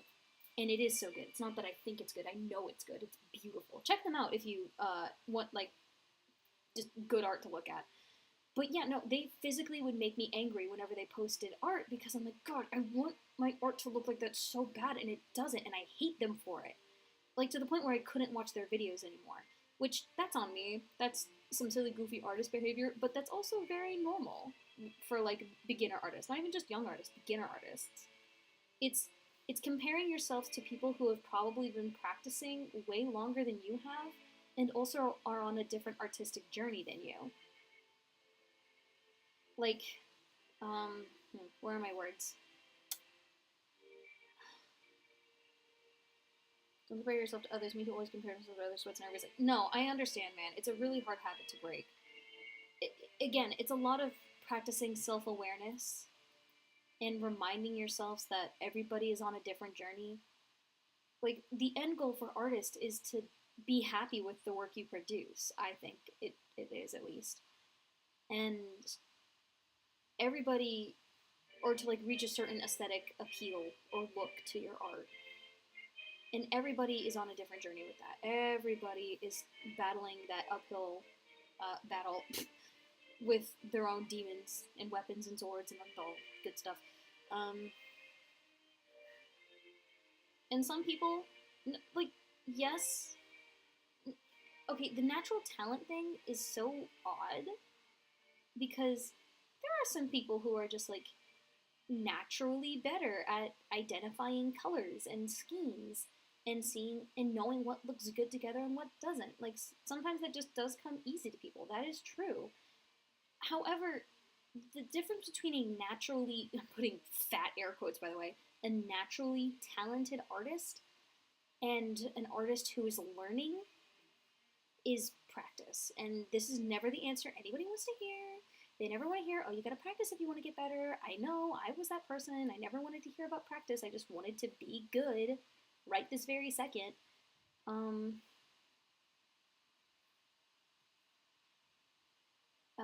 Where, hello? Thoughts? Come back, please? Help? Oh my god, literally, what was I saying? I wanted to be better right now, right this very second. Compare himself to others. Holy shit, I literally forgot what I was saying. Oh my god. Yikers from me. Anyway, no, it's really hard to get past the comparing self to others and the right, natural talent versus practice. That's what I was talking about. Okay. Uh,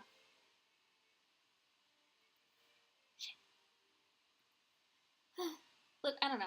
Natural talent is a thing, but it only can take you so far. The difference made between naturally talented artists and artists who practice and put their whole art. I'm not going to say the word I was going to say. Put their entire self into becoming better. Not even your entire self. Just like putting active thought. It doesn't have to be a lot of thought, but you put thought into the work you produce, and practice of like healthy self-critique and stuff like that. That is where the difference is between beginner artists, beginner artists and naturally talented artists. Like,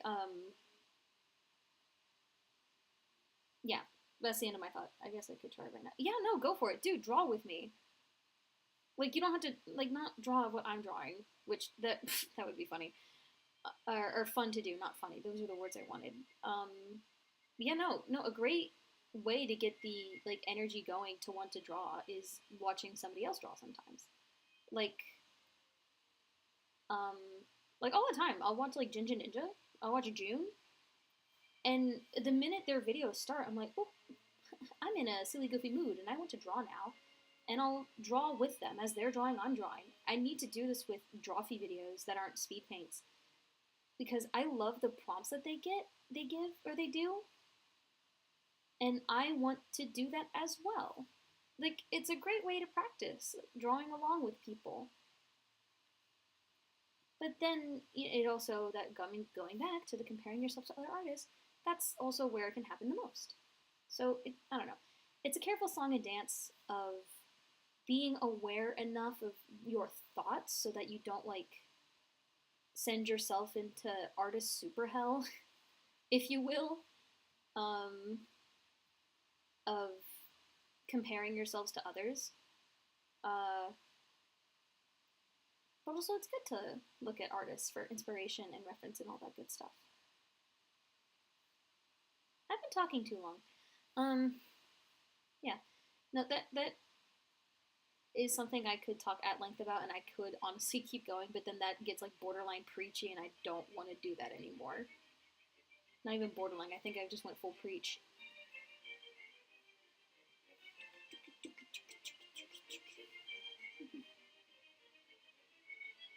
Oh, it's such a nasty blue. Okay.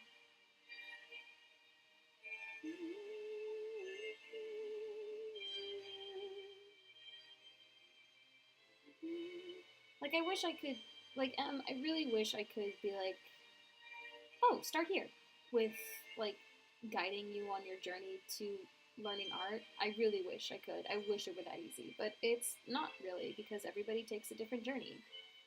Last week, Teacher Percy win. Right now, evidently. Last week when I think I talked about how I used anime bases and I would trace them, and that is where I started my art journey. Well, if we're being honest, my art journey started with me making Dragon Ball self-inserts, but we're not going to talk about that. And other artists, their journey starts with like straight up studying, like the traditional way. God, this fit is so funny. And that's just not everybody's journey that they're going to make. That is not the path I went on. That is not a path a lot of my friends went on. And it's always going to look different.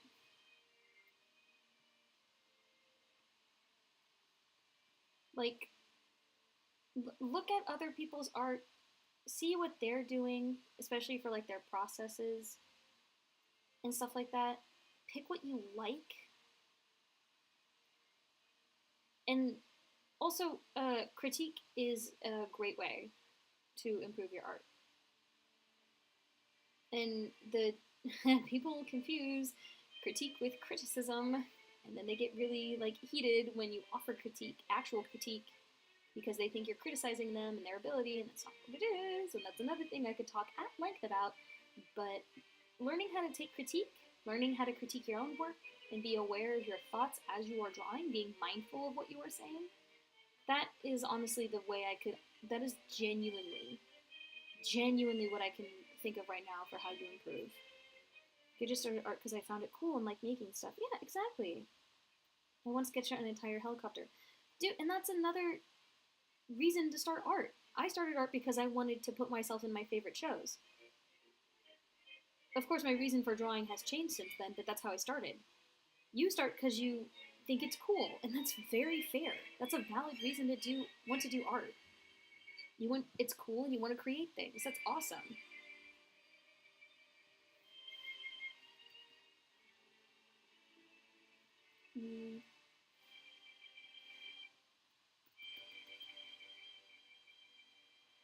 And like, oh, ew.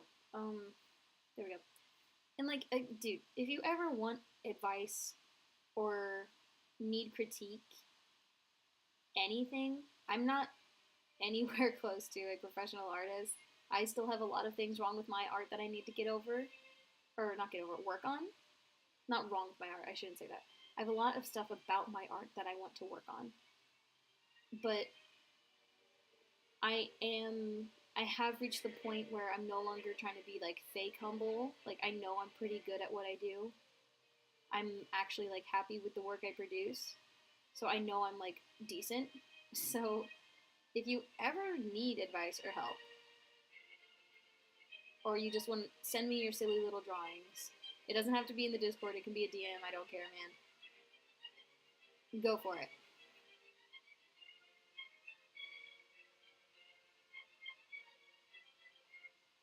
You don't like his little nose shine. Let me just... Nope. Oh. Yeah, it's great. Thank you, I really appreciate that. I worked really hard to get where I am right now with it. And, oh my god, he's just so colorful. And I wish you the best of luck on the start of your art journey. And I really hope that you keep going for it, because art really is so much fun. And you're right, it's the joy of... it's the 5 Nights at Freddy's joy of creation. But no, it is really the joy of, like, creating something that you like. There are plenty of artists who draw solely for the sake of getting clicks on social media, because they want other people to like it. And this is not me bashing them. Wanting to make art because you like the way it makes you feel when other people like it, that is fine. That's fine. But I feel like that comes with learning how to like your art for yourself, you know? Low self-esteem means not perfect, irredeemably horrible, and then I get frustrated. Got a tad better at it, but it's still an issue for me. And it's good that you're working on it. Step 1 is being aware of your thoughts and how it affects you and your art. So, like, you are already a majority of the way there by admitting that, like, your need for perfection in art is what is hindering your progress. And that's fine. And learning that art doesn't need to be perfect is a lesson in and of itself. Like, that's why I only do line art in pencil. Because doing line art with this, like, really soft thing that I can mold and move however I want, like, this is wonderful. With the pen, it was like so much, there was so much pressure to get it, like, perfect. And it just didn't make line art fun. Now I love, dude, I love doing line art with my silly little pencil tool. Oh my god, it's great. The part of that is, like, I was worried that my line art wasn't perfect enough. I get so heated whenever I use the fill bucket, and then it filled my entire canvas, because I'm like, god damn it, my lines aren't closed, I'm mad. Anyhow, I feel like I've gotten my point across, so I'm gonna stop. And, oh my god, look, oh my god, the silly, he's, right. Oh my god, the silly, he's done, I can't do pen, dude, I hate the pen. I like the pen for filling things in, I do not like the pen for line art. I hate it. I severely dislike it.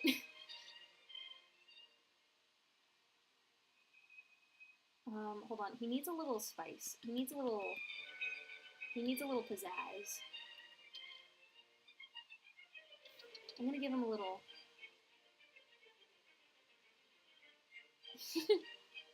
Nice.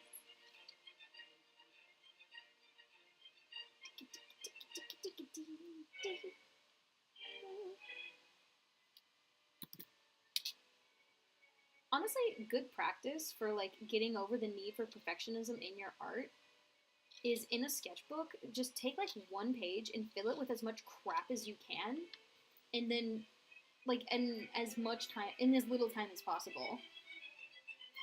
So, like,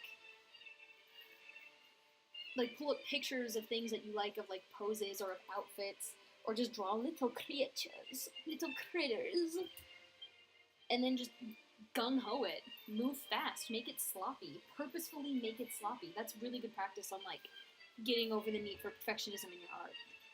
Big three neither. You're so right. I haven't drawn Callie in a bit. We'll start with her.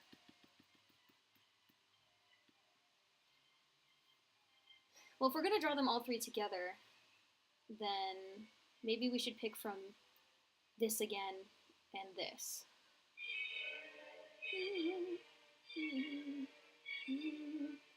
Okay, fit first, because that's what we did with Texas. We did fit out approach.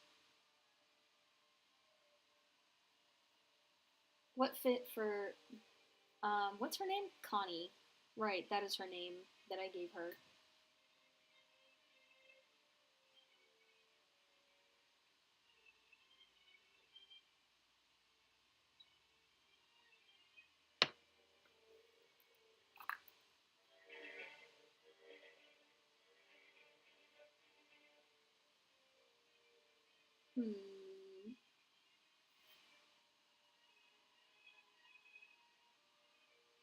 These are all so cute. I can't make a decision. This one, B2 right here, it looks like it's giving, horse girl. It's giving equestrian. 4B. Oh my god. Oh my god. Wait. Oh, okay. Wait. I'm looking at everything wrong. 4B. 4B, okay. 4B or not 4B. That is the B. Okay, 4B for the fit. And for the face.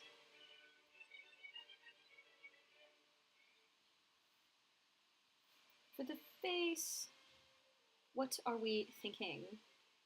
We already did, where'd it go? Hello? We already did optimistic, so we can't do that again, obviously. And there's like, hold on, 1, 3, 6, 7, 3, 6, 8, 9, 10, 11, a lot. 48. 48 expressions to choose from. 47 to choose from, because we did one already. Oh my god, wait, the puzzle face is so funny. I need to do these on my own. Oh my god, I should do these on the plane. Oh my god, yeah, I'm doing this on the plane. These are so funny. Hee hee.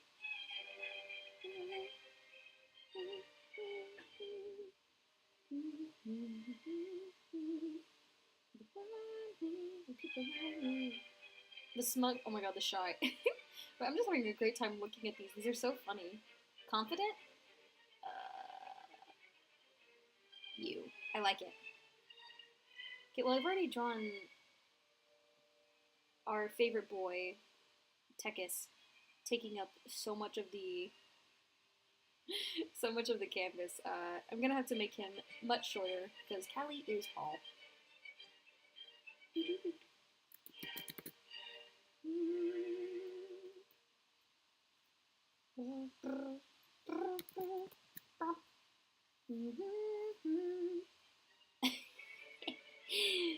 Oh my god. Oh, the beret. Oh, the everything about this. Okay. Perfect.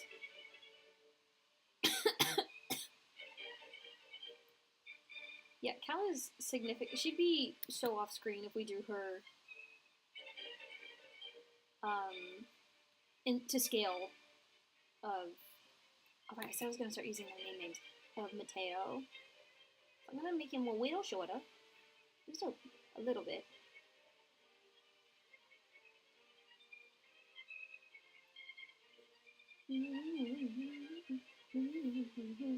Then I'm gonna steal his head so that I know what size to make the head. Connie, that's her name. Connie is her name. Wonderful. Oh. Oh, sound the clown alarm, because I am Bobo the Fool. That was the wrong layer.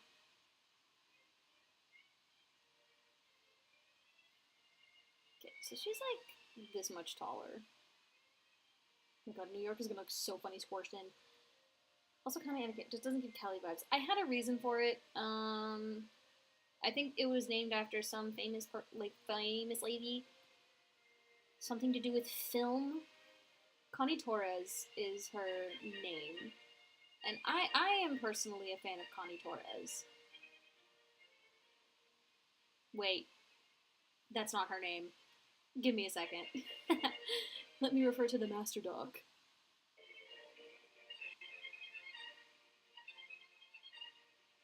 Also, is it funny when the music is playing and my little PNG guy starts moving her mouth to the strings? Please tell me that looks silly.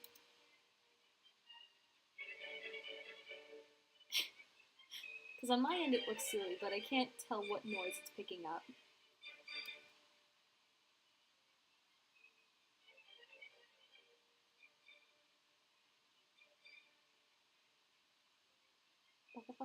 Okay, there's the name document. Please, I'd love to look at it, Google. I didn't give Wisconsin a name. Oh no. I keep wanting to call her Madison because that's the capital and it's just so easy, but it's too easy, you know. I'm not gonna call her Madison.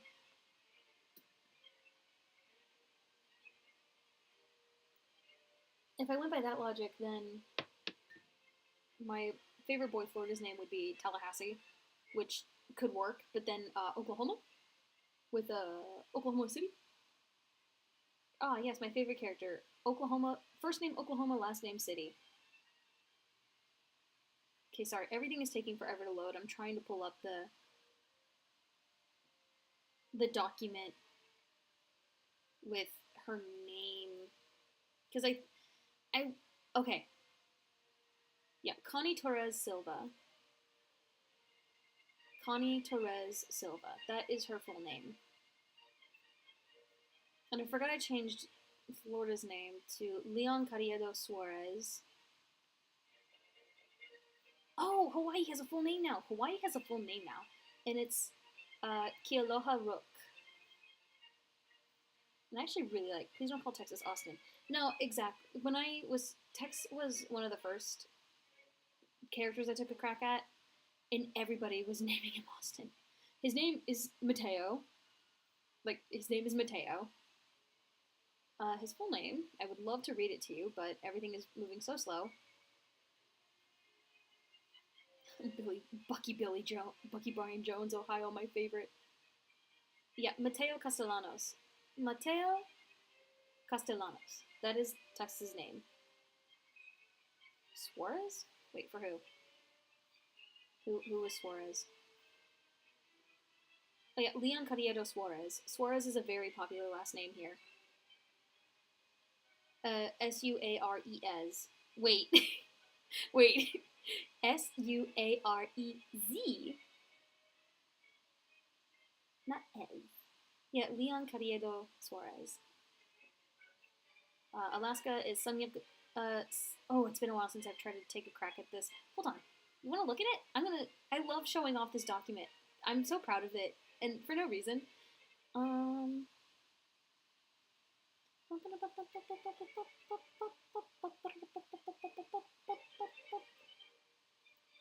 Look, see? Look at this huge file. Look at this. I love this.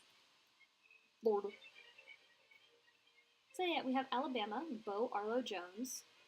Alaska, whose nickname is Miki, meaning little, because they are. But their full name is their like name is Sungivik. Sungivik, I think is how you pronounce it. It's been a while. Then California, Connie Torres Silva, Leon Carriedo Suarez, Rosa Walker, which I feel like is just such a good Southern name. Howdy, my name is Rosa Walker. You know. Kealoha Rook, Silas Jones, Wyatt Liam. I forgot I changed his last name. His name is Wyatt Liam Anderson. Do not ask me why I picked Anderson. Nevada is Luna Johnston. New Mexico is Atsiti Gonzalez. New York, Wilhelmina Billy Russo. Bucky Brian Jones for Ohio. Elijah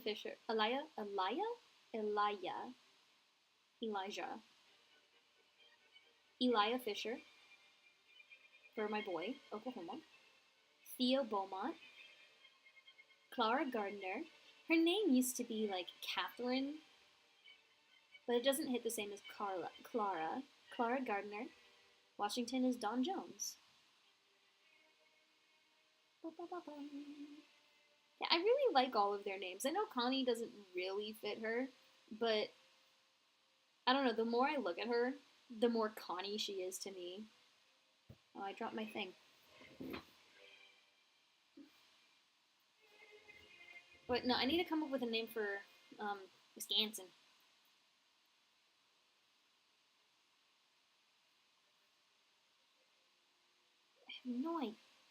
I have no earthly idea. I don't know anything about Wisconsin.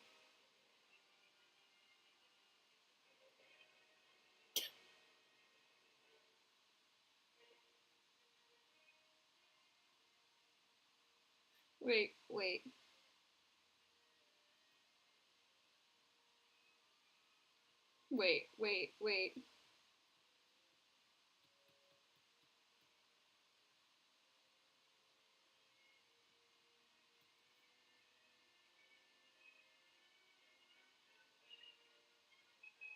No bitches. Martha. Oh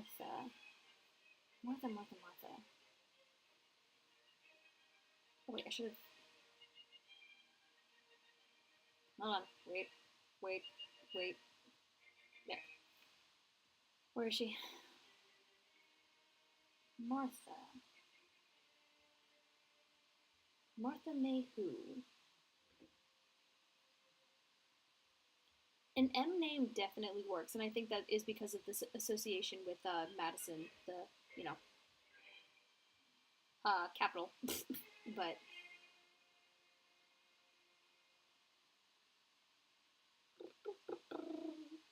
as if Callie could ever get a. Listen, being tall, that's risen up in my book.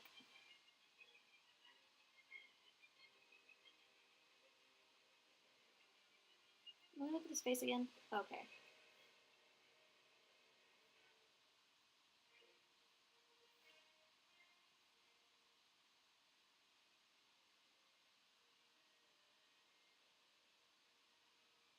actually like to think Callie's a little charming in like a preppy kind of way.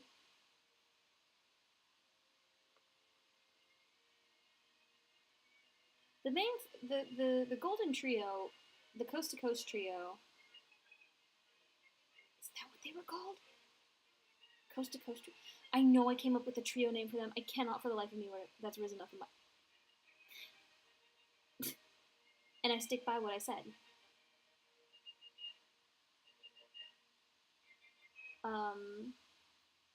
What was I saying? You've reset my brain. I don't remember what I was saying.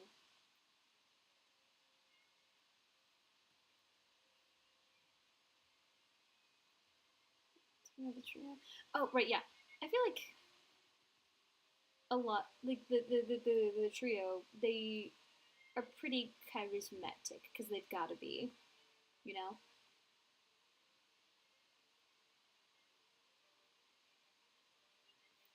Actually, I don't like it.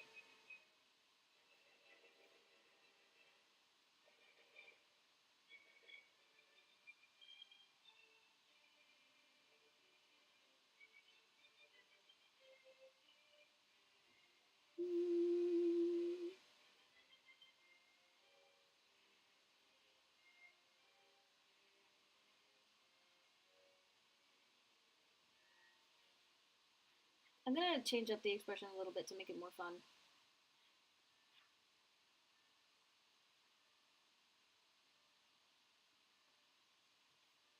Martha Claire? Martha Claire.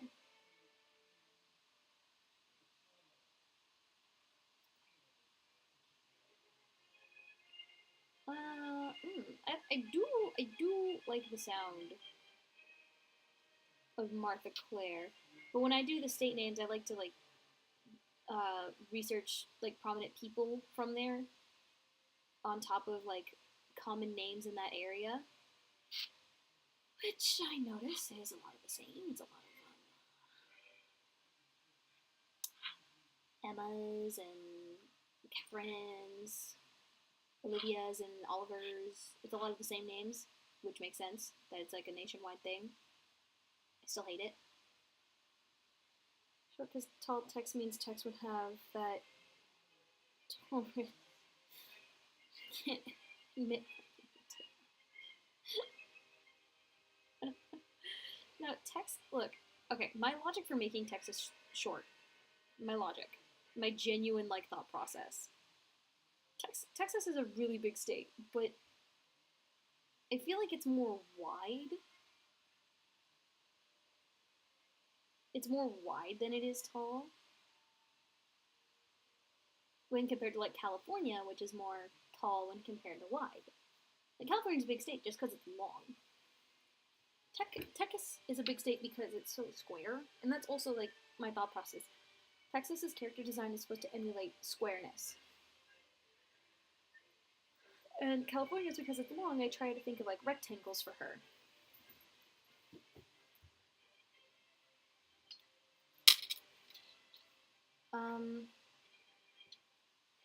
So that is my genuine reason for making Texas as short as I do.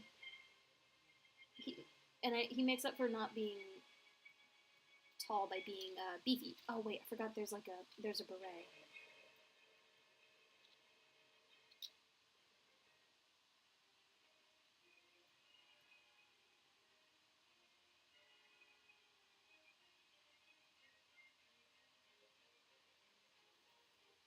So Claire from Arthur St. Clair, first governor, or whatever it is, from Wisconsin. Oh, okay.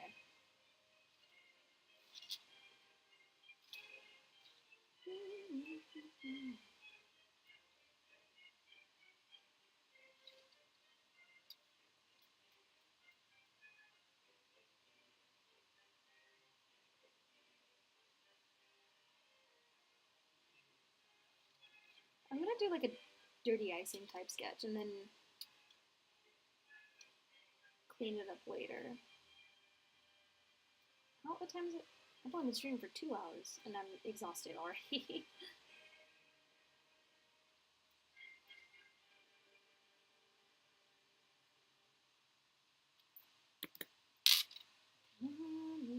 people like me keep the heart spinning around. On the move out, down the hairline, they got me.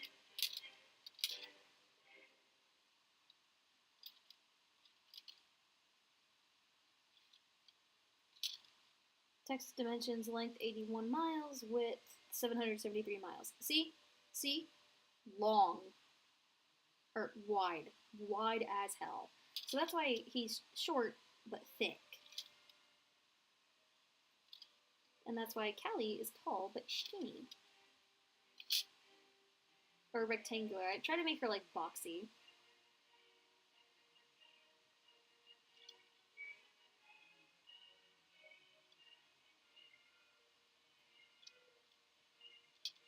Length 760, width 2. That long? That is much not. Wait. Yeah, that length is not at all what I thought it would be.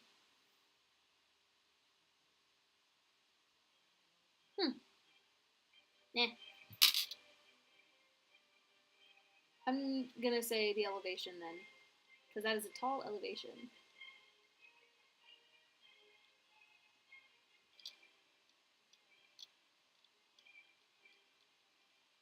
A little tummy. 1/3 the width, 9 for Texas. Eat.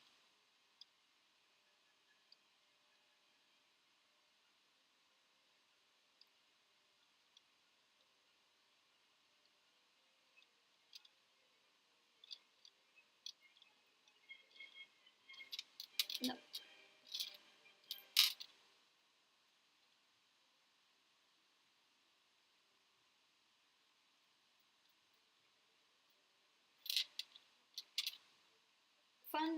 Fun art fact.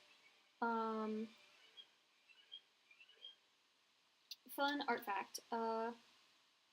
When posing, like making a pose, it's really good to utilize, not perpendicular, but like opposing diagonals. So like the shoulders are cocked this way, but our hips are pointed that way, because it makes a more interesting and more dynamic pose.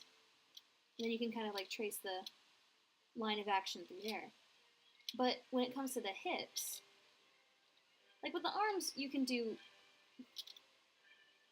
whatever you want. It doesn't matter. But the legs, it is very important to get right, because you need to be, you need to be centered. Your center of gravity, which I think on her would be like here-ish.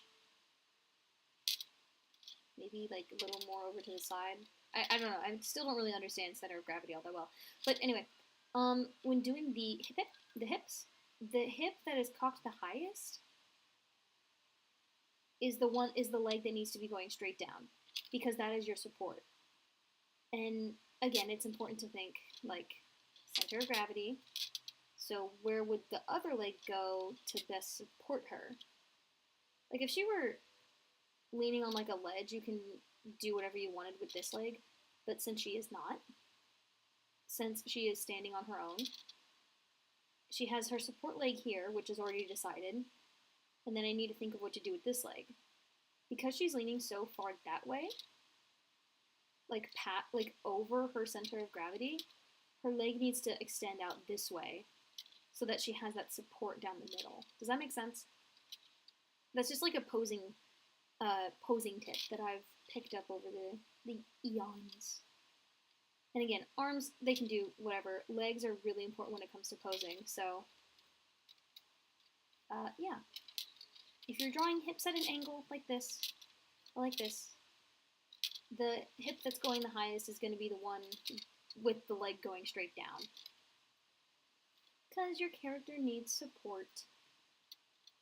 Physically, don't really know about emotionally, that's kind of up to you.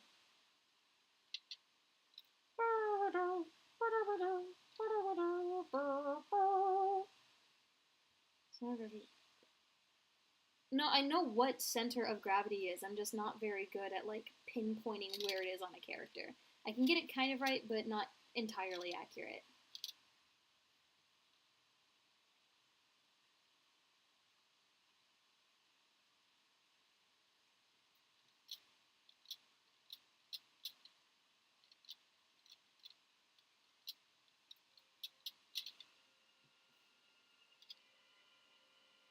Like, a lot of people place the center of gravity where, like, the chest is, and that makes sense. There's a lot of weight going on up here that's not directly supported by your legs.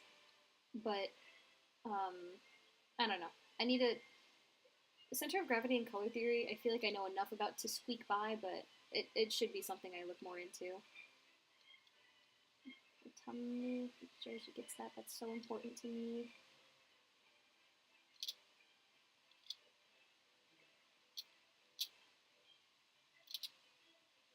No, I really don't know what to do with her legs. Maybe, like...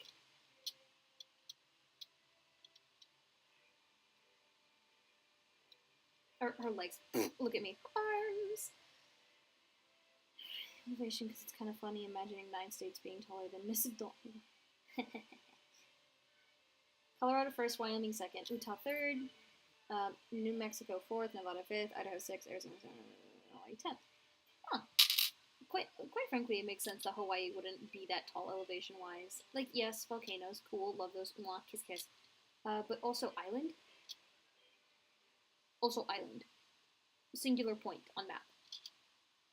But the rest of these states, like... Hold on, I'm thinking in my little brain about where each of these states are. Yeah, a lot of them are pretty inland and, like, by the mountains. So it makes sense that they have a higher elevation, because they're, you know, by a mountain range. What's the outfit again? Here, you know what? Tex is doing a peace sign, so maybe she's doing, like, the I am a head out peace sign.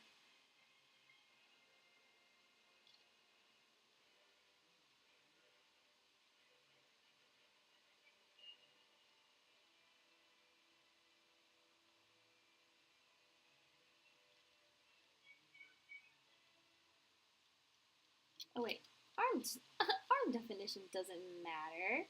She's wearing a big silly sweater. I don't have to think about what her arms look like. Ugh, I love when that. Oh, I do have to think about her hair. Okay, maybe she has it like tucked in her back, and then it's kind of like hanging loose.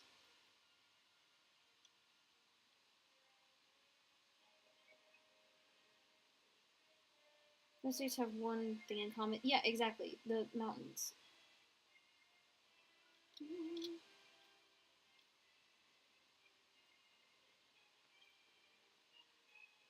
Ugh, we're gonna look at my queen go. Pop off, Miss Girl. I said that and my light literally flickered. Okay, I will not tell her to pop off then. I rescind my popping of off. Okay, alright, let's get into the cleaner sketch. Then we'll draw good old Billy, good old Miss New York. And I don't know, well, maybe like one more request from there, because I feel like I average like 3 to 4 requests on these types of streams, especially with like like half body with color. So I think by the time I finish here and like get her colors down, then move on to Billy, I'll be kind of tired. So I'll take like one more after that.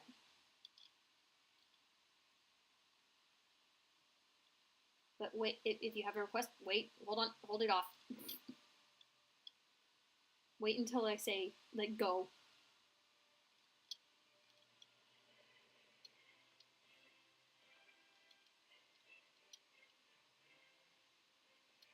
I don't remember what she looks like. I'm so sorry, Queen.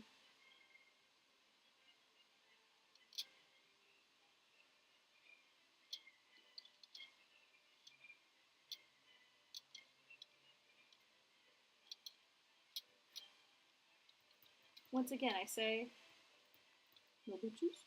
So no bitches. Alright, serious. For reals this time.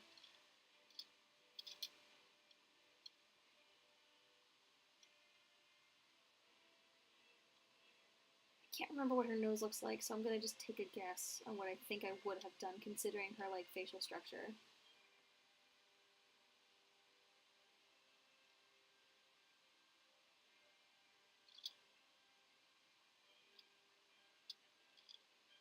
I forgot she has oh, but there's no earrings on the fit, so she doesn't get any earrings.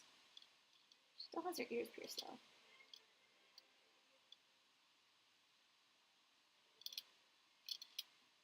Wait.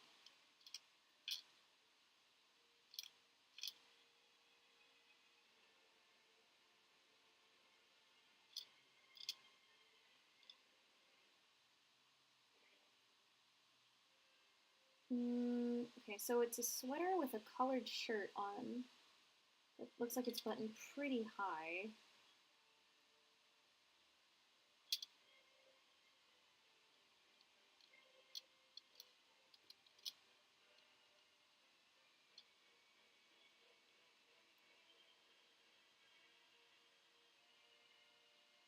Nice.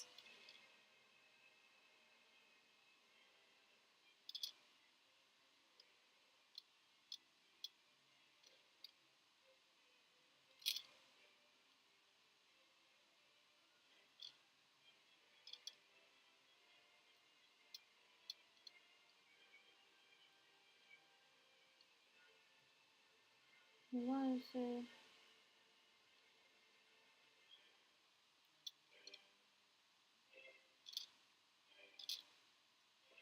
Fingers are so weird.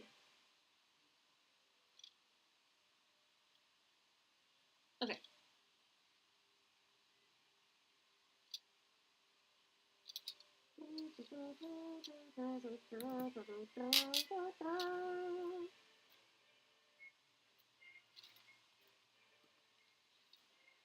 Okay. 11th Massachusetts, 10 Alabama, 9th Connecticut, South Carolina, Maryland. I am surprised Florida is not first, quite frankly. Delaware makes sense, though, the more I think about it.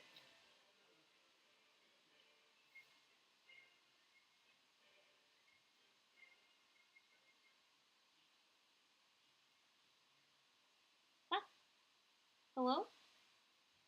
Texas is at 18. Once again, makes sense.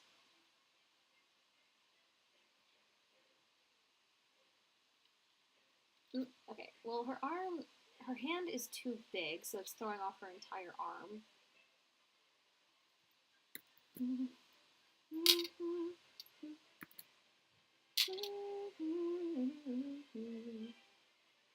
Keep it all spinning around.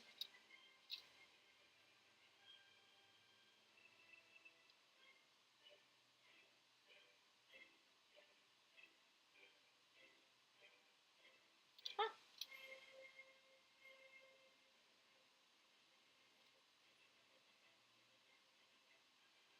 New York beat by Wisconsin? That makes sense.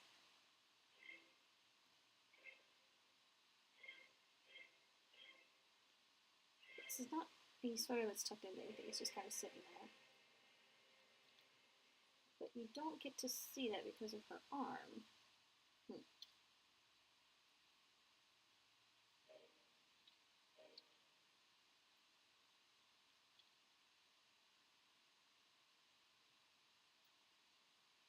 I love this skirt shape.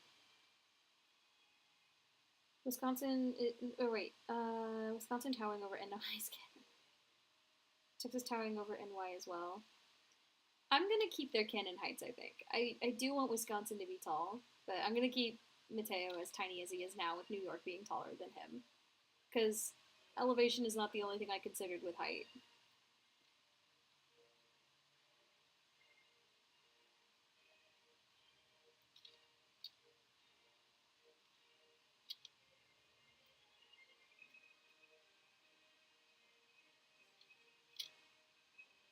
Okay, wait. The sweater was like that in a sense, so then it bump out like right here. Then she has the button up bumping down. Send you a site list because it looks like they have a lot more. I don't want to draw the pleats on this skirt, so I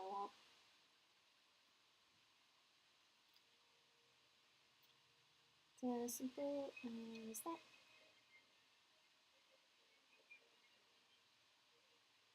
Ooh, sorry, I was just delivering news that we are having Borgor burger for tonight. Good, I love burger. Is it a ratio then? It's nothing so mathematical as that. When determining height, like I'll look at elevation and I'll think about like the physical size of the state.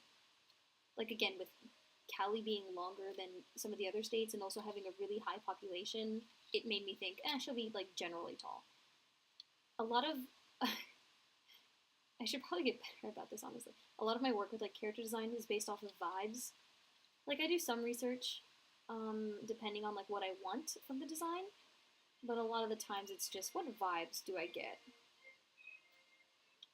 They give me tiny bimbo vibes, and then that's it. And it's the end of the story. So when I consider height for these guys, I'll like peek at the elevation, I'll peek at the surface area, I'll look at the physical shape of, the state. Like Idaho, I'm probably gonna make tall because of the silly little peak that it has. But also I think what would make an interesting character design, like with our boy Tekis over here. I think utilizing, because Texas is such a square shape. Yeah, it's wide, so he is wide, but also it gives such like square energy that I wanted him to be a square character. So that's also kind of what I consider. It's just like what would make an interesting design and also what would make relative sense for what I'm going for based on my research. So stuff like that. It's a combination of it's a combination of a lot of nonsense, is what it is.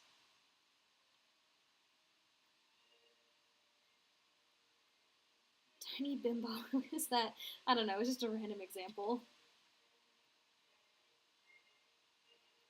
Alabama. I'm imagining Texas towering over your Texas. Oh, absolutely. Like I have no canon height. I think the only character who I gave a canon height was Vermont, and he's itty bitty. Which I think I like bumped him up to 4'11" or like 5 foot, so he's much taller than what I originally said. I think it was 4'8".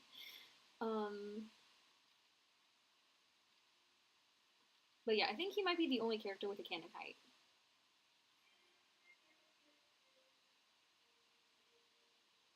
I don't like the way her leg looks.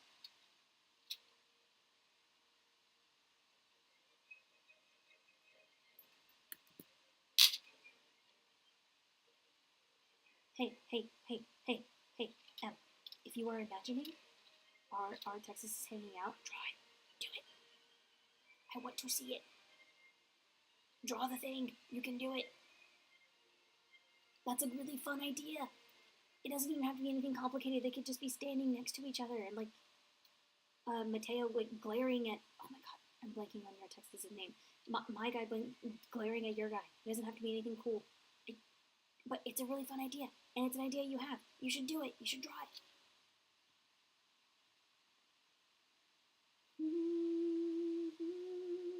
Callie is a tall bimbo. Who shall be short bimbo? No, she's not a bimbo. Okay, she's kind of bimbo, but like, not actually a bimbo. Bimbo, but not. She gives the energy of somebody who would be a bimbo, but she got into Harvard Law because like it's hard.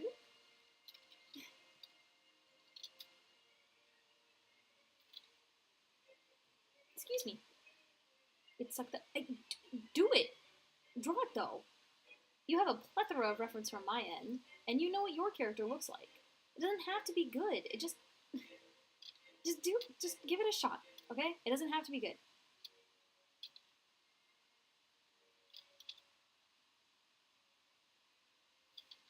Shooting down an idea because you think it would suck, that won't help. She's a smart bimbo that is, what's the word? That is opposite of what being a bimbo embodies, but I like where your mind is at. The energy is there.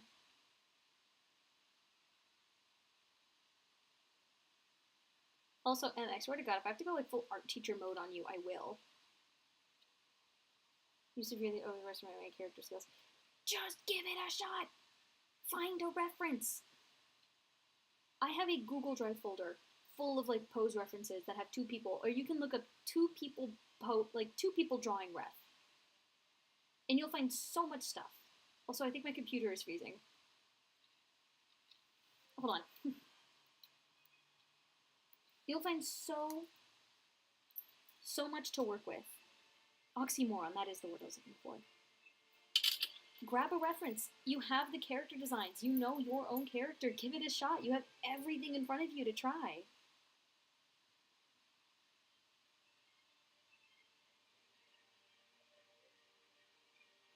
Hold on, I had to respond to Boyga.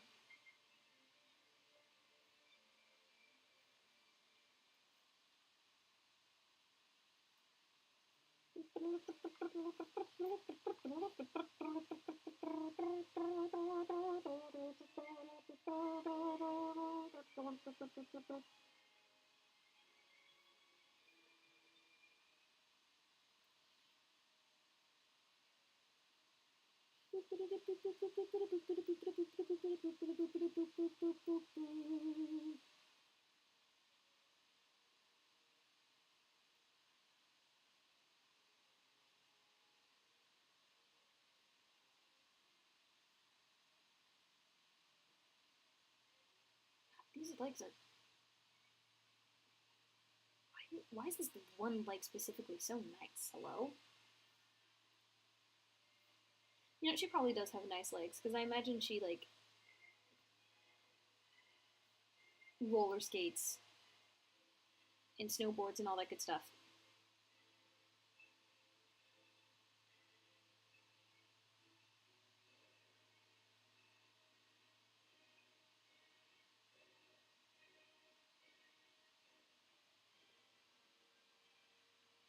Hold on, I'm still responding about Boyga. I want to have dinner. Ah. Okay, quite frankly, this place we're ordering from, their kids' meals are so filling. But when I walked in and I thought about ordering a kids' meal, there was a sign that said, if you are not 12, you cannot have a kids' meal. And I'm like, ooh, I'm not in the drive-thru. They can clock me. They can clock me as not a child. 2K on beauty products. She probably does, like...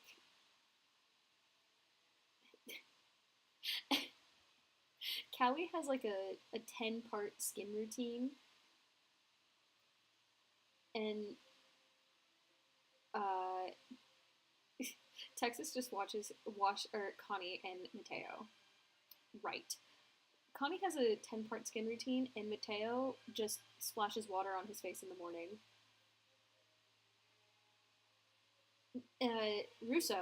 Billy Russo is her last name, Billy, also has like a skin routine, but it's not as intensive. She has to have nice skin for her performances and stuff.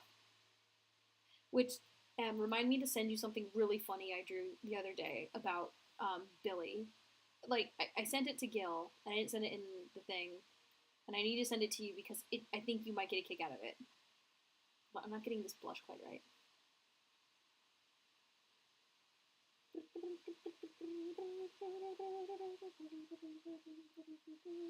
But she buys her beauty product. She spends so much on beauty products because she wants to buy and support small businesses because she's cool.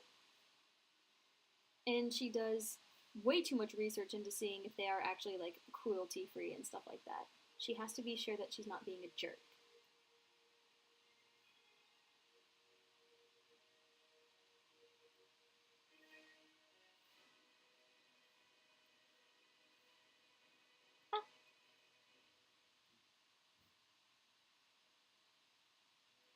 I want to see my little boy.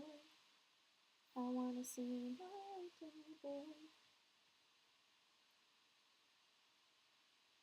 Watching horror and awe and fascination, she coats herself in a full millimeter of beauty products.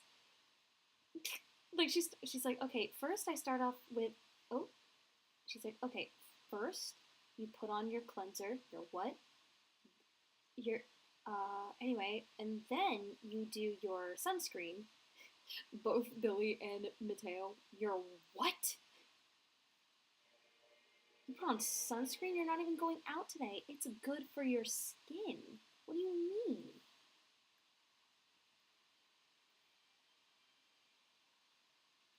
I love her black eyes. Oh my god. I'm sorry. Certain things about certain characters, I just really love how they look. Like her black eyes with gold shine. Ugh. My brain, my brain loves that. I have to do a new layer for her hair in her, because she has that lovely gradient. Oh, wrong way.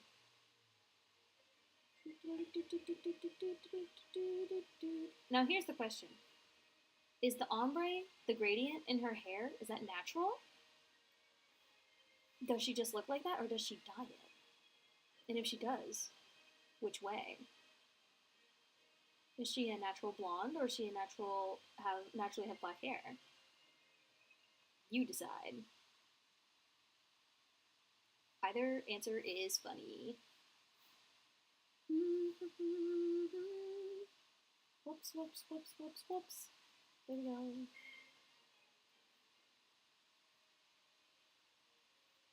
Kelly has the eyes. What about Texas and New York? Okay, Texas. I like Texas's shape. I just like his overall look. I love the way he is shaped. I loved his round face and his round square body. I love his shape. For Billy,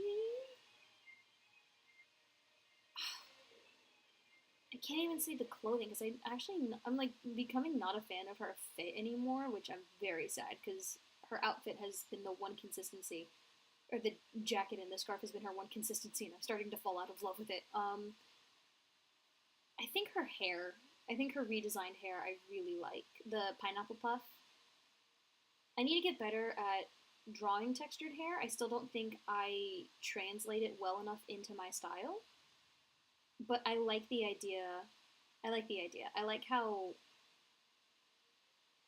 uh, gender ambiguous the hairstyle is, and how therefore it made her so gender ambiguous. I think that's very fitting for her as a character.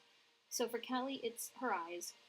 For Mateo Tekis, it's his shape. For Billy, it is her hair. And then I need to redesign her fit because dyes it black. Okay. Wait, that's so funny. Like having your natural hair color be at the tips of your hair, because like if you do not stay on top of your dye job, then your natural color grows back in at your roots, and there's just like like a middle section of that one color. Like, okay, hold on, let me fill in the rest of this and let me illustrate what that would look like because I need to see that.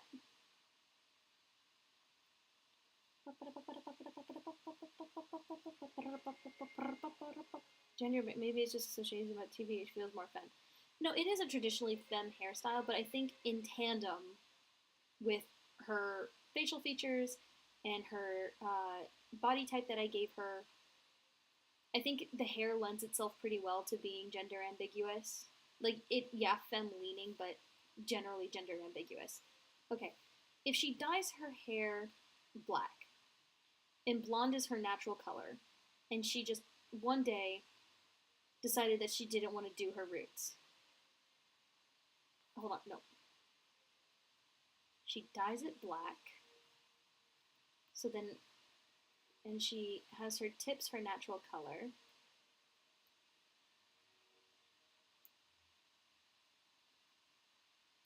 And then it would look like this. If she just got lazy one day and didn't touch up her roots. Which I think is super funny.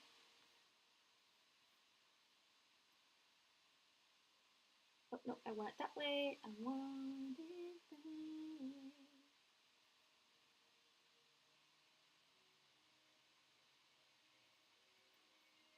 Tell me why. Sorry for flipping everything around. I'm trying to figure out the best way to do this. Tell me why. I never wanna hear you say.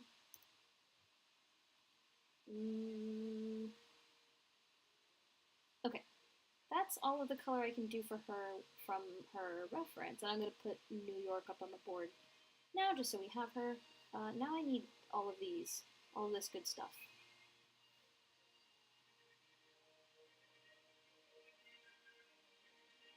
How much can I get away with the fill bucket? Hold on. Oh! Okay, that much.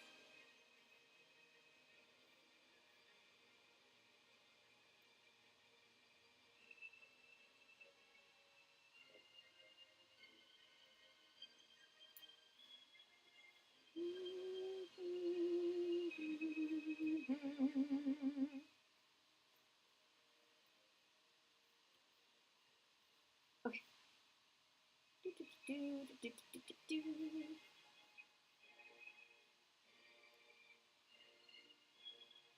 I'm gonna be a lot looser with the coloring in.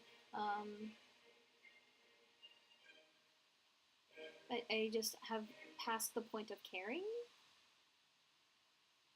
And also, because I was asked about food not that long ago, I think it is nearly dinner time, which checks out.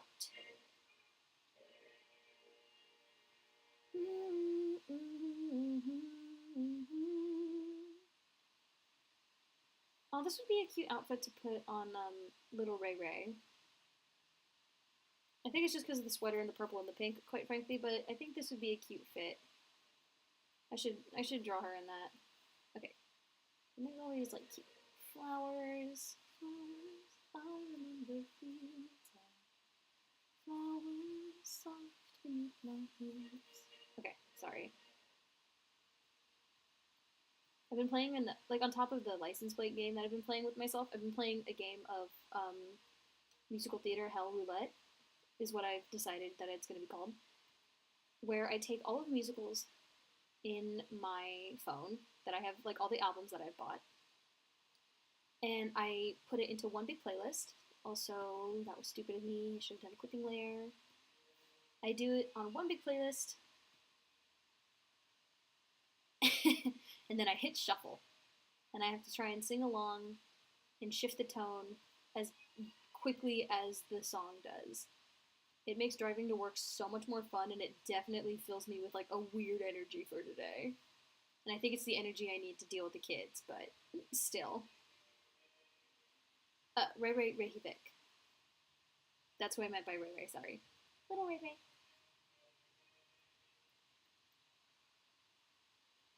So yeah, it's a fun game. I thought about playing it on stream, but I want to avoid getting copyright struck as much as possible. I don't think I'll ever like suffer for it because I'm not making money off of these streams, but still, I'm going to be a little more careful with that, which is why we're listening to classical music today, because I don't think I can really get got with that. And if I do, oh well, I have learned. I will move on.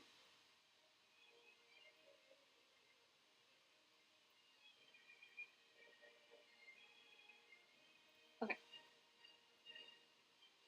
Reykjavik, my capital. You know, the little girl, the baby.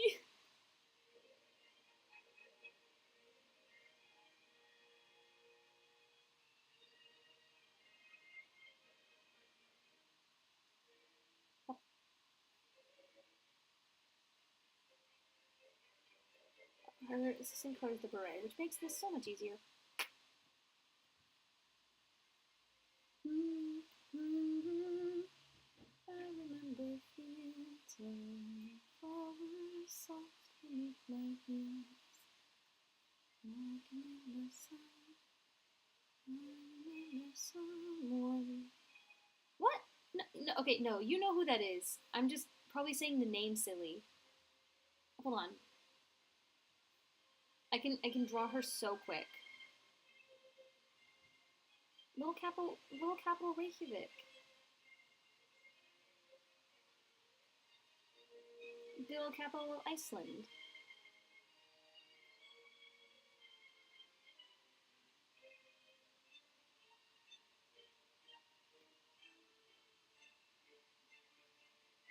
This little stinker.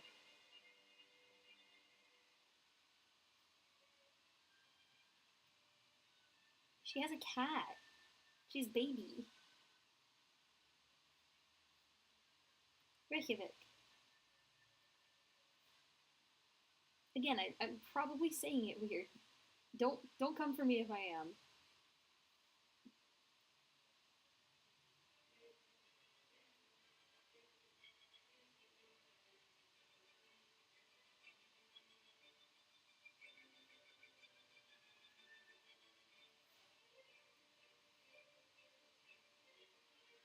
I thought this was the Five Nights at Freddy's theme for. I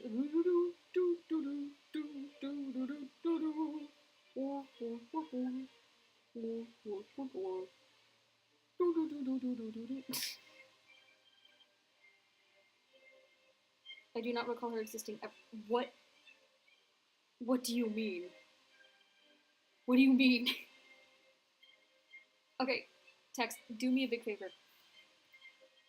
Go to my blog, go to my account, and type in Reykjavik, capital Iceland. She does exist. She is baby. I have an entire blog dedicated to her and the other capitals. What do you need? You know, I can't even say anything. I forget characters all the time, so. Like, damn, got me there. Okay, fair. Kelly, what is your color, girly? Because you also need to be winking the little heart. Whoops.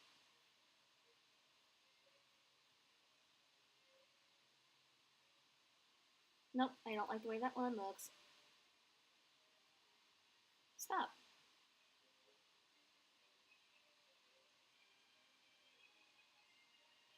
Perfect. Okay,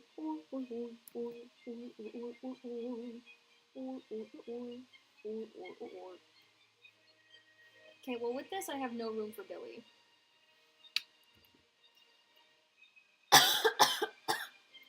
So I'm just gonna draw her in the middle. That'll be funny.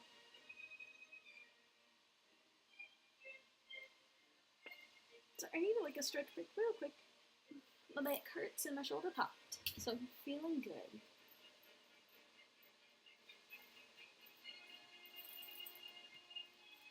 Okay. With those done, let's pull up these again. Oh, I drew that directly on the layer. Oh, I'm so silly. Okay, whoops. I could fix that.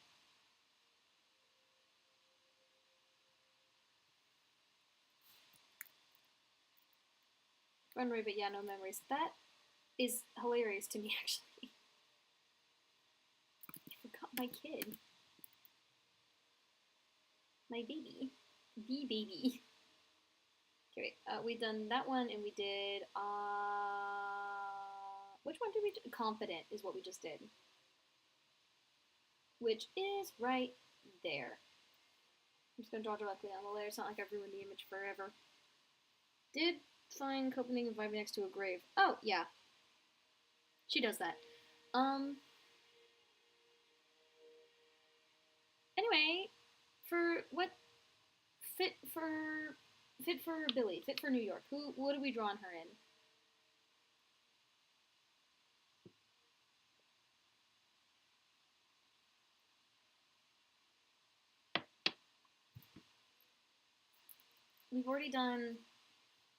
We've done this one, and we did this one. Or embarrassed next. Oh, for the face? Hold on. Okay, yeah. Maybe like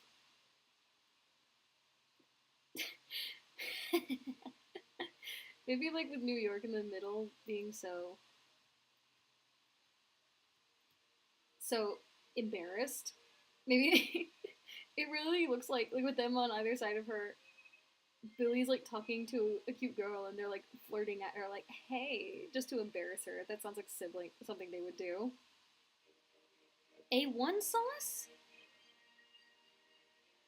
Oh, I'm watching the finale of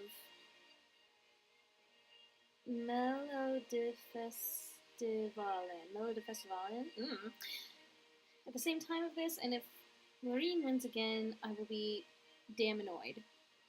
I don't know what it is. D4 would be amazing for NESV. D4? Aww. Yeah. I'll doodle that. I'll doodle that later. You'll have to remind me though, because I will forbore. Swedish version of Eurovision. That makes sense. Which decides which song we sing then. Oh, right. Eurovision is swinging around, isn't it? But we need a fit for New York. We have Embarrassed, but what is she wearing?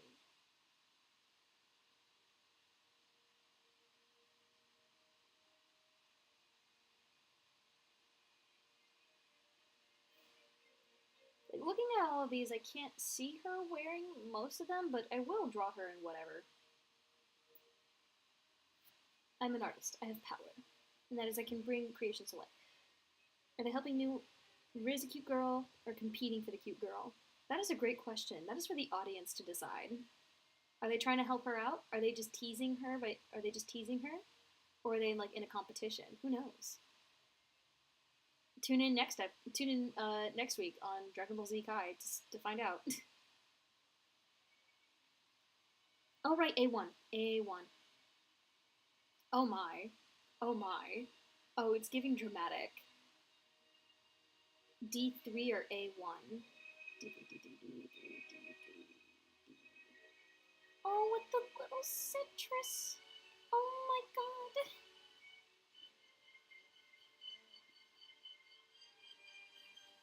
Okay, the citrus is cute.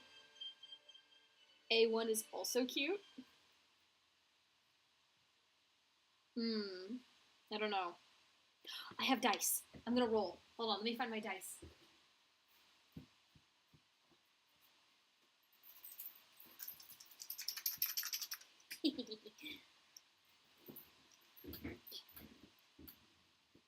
I'm gonna roll because I can't decide.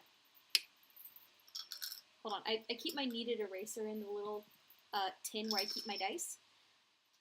Okay, I'll use a D4. Okay. I'm using a D4. 1 and 2 will be A1. And then 3 through 4 will be D3. So 1 through 2, A1, 3 through 4, D3. Alright, I rolled a 3. It is the citrus fit that we are going with. Maybe like, because it is a cute fit, and it probably, oh my god, figuring out the hat. Oh, I can try a different hairstyle for her to go with that hat. Okay, that'll be fun. Because, like, again, this is a cute fit, and I think it will look cute on her just because it's a good outfit. But it is so not what she would wear. So maybe, like,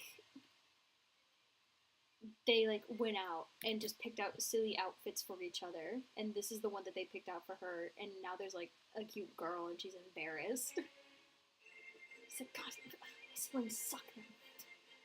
They always do this.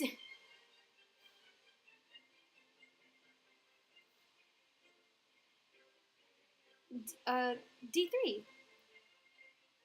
This one, citrus fit. See, it's like oranges in a line.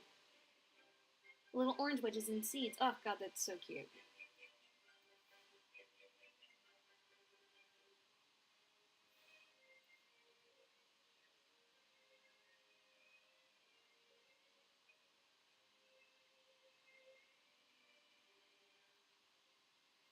Da, da, da, da, da, da, da. Keep it on spinning around. Was he? Oh, I didn't. Okay.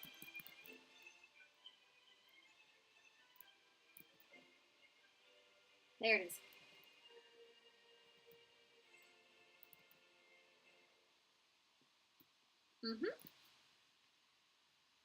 They forced me and where to troll her? Are the sides of her head still gonna be shaved? The sides of her head it's not shaved. Actually, it's, hold on. I know it looks shaved, but it's because her hair is, um, hold on, I'm gonna do, oh my god, there's like a tie. Oh my god. What a little like Boy Scout looking fit. That's so funny. Alright, no, I'll do this one.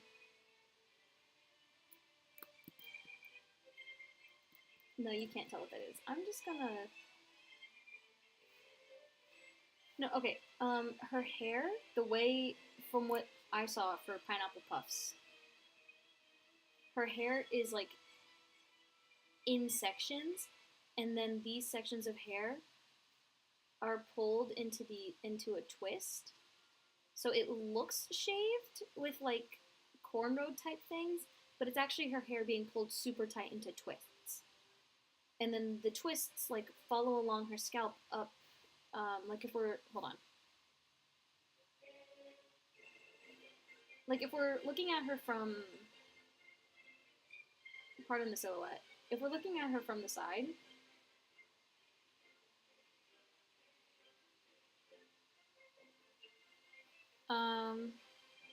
BRB gonna see who wins. Fair enough. If we're looking at her from the side, her twists kind of follow along her head, and they go up. I never am like consistent about where the twists are. I need to get better about that. But they twist around, follow her head. They go up into the poofy part, which is, you know, where her hair just falls naturally, or like where her hair is natural. So that is the explanation of the twist. So it's like pulled into sections, pulled into these twists, and then they follow along, and then natural hair.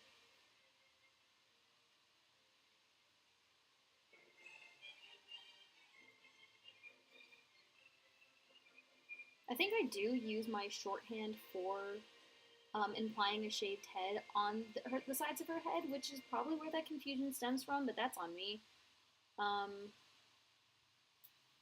Yeah. Let me get my head. Oh, guys, we should try and get ahead. Okay, so I'm gonna place her like, she's taller than Tex, but Callie is like leaning, so like right here-ish. I'm gonna move Callie to the side.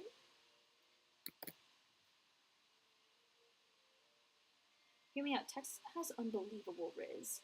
Like Texas has unbelievable swag, and it's that southern charm. It's that southern charm to him. There's just something irresistible about a cowboy with an accent. It's the same with Georgia. Georgia also has unbelievable riz. It's because of the southern charm.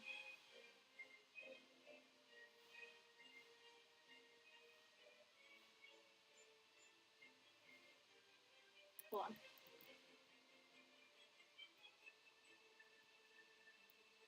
There. And then good old Yorkie will be right there.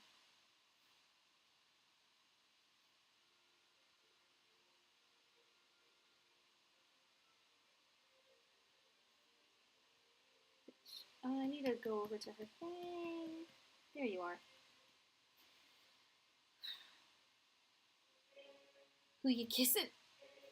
I can't say that about my kids. These are my babies. I want to give them all a gentle kiss on the forehead and a warm blanket. That's not a fair question to ask. However, because they are not these are children of my creation. How about you? Who are you gently kissing?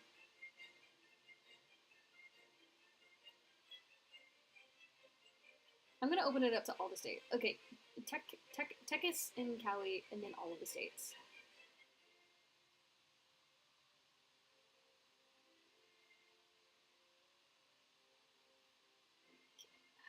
Billy, Billy, Billy, what do you look like? Billy Jeans, my life is so go take that I'm the one that can my son.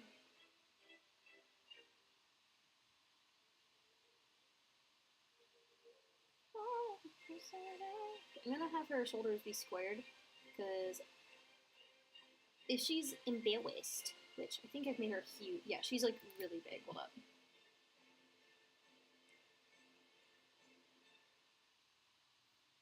Neither, because ew, but both are cute. Fair. Fair enough.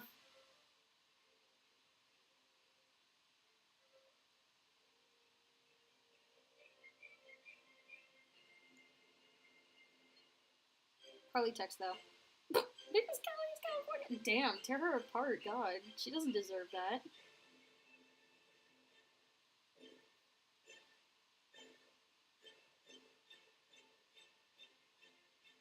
I'm gonna give her square hips that I always forget to.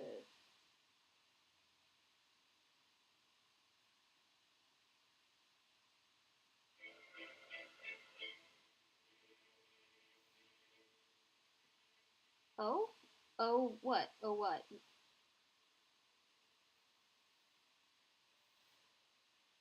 Oh, to, what are you owing at?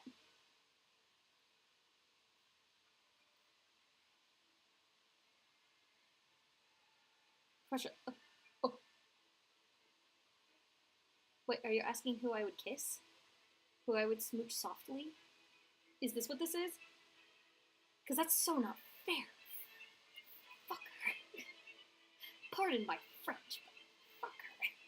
That is a hard decision. It's a. What if it canvas down? Okay, so it's across the body bag, and have her over here. Talking out loud to avoid the question. It's like a little loop.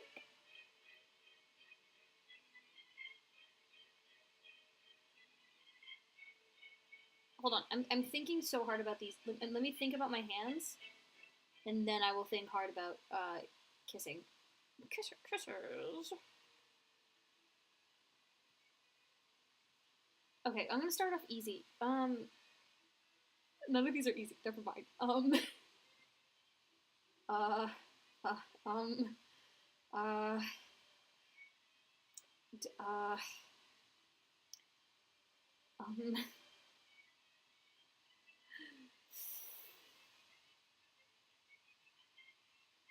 Okay, between Prussia and Hungary, I think Prussia wouldn't want to kiss because he's a good Christian boy and we are not married, so he wouldn't want to. No premarital kisses.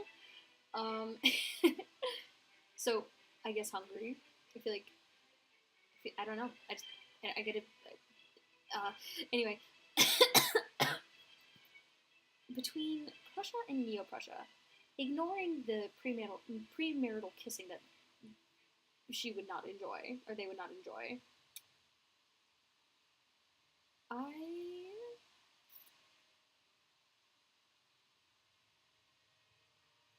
I'm gonna say Prussia, 1P Prussia, because I feel like Neo Prussia, if we were to kiss, she would explain it away like, oh yeah, nah, this is. But I'm like not gay. Girls kiss each other all the time, right? Yeah, no, this is normal like girl pal, girlfriend, friends who are girls behavior.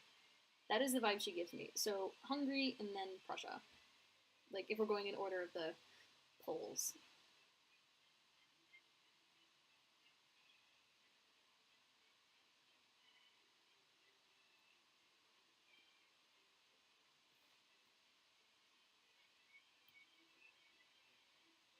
Oh wait, no.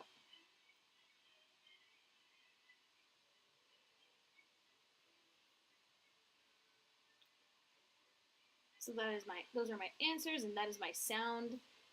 Perfectly logical reasoning.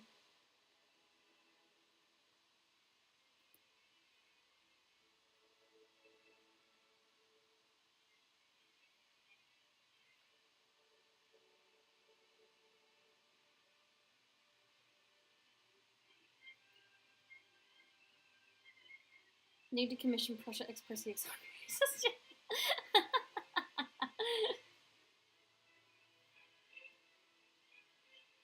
Haha, you Silly little wizard, I solved your riddle. I managed to be able to kiss both Hungary and Prussia. Fool.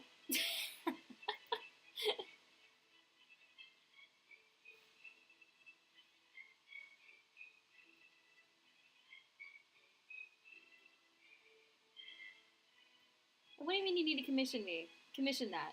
Not me, sorry. What do you mean you need to commission that? Look, it's as easy as this. Right?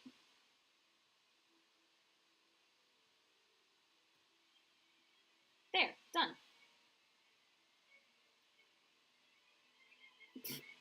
L plus L plus ratio. Plus L plus ratio. Ah, oh, fuck.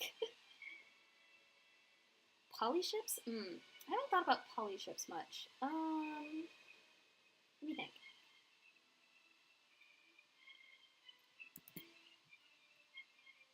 Hmm.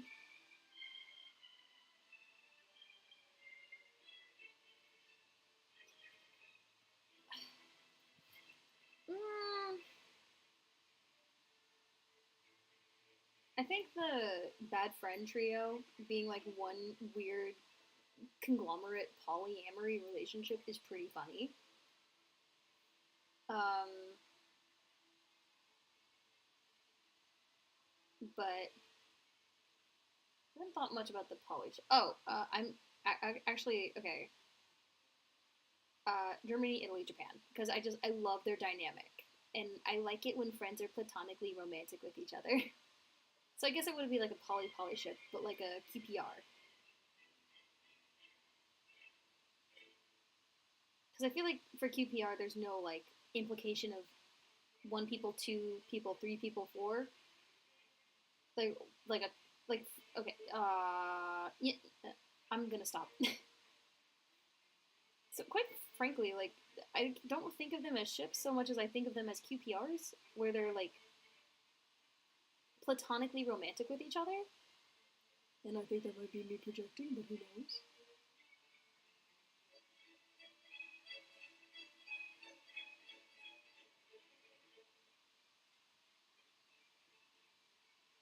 Platonically romantic. No, QPR, queer platonic relationship. It's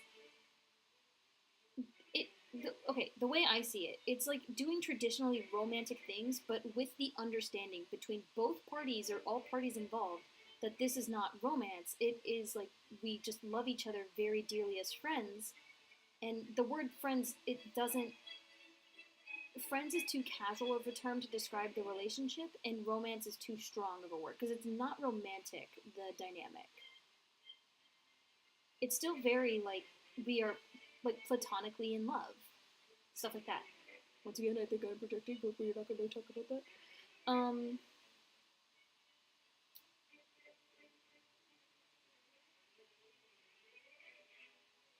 can't think of how to explain. It's just kind of like a vibe.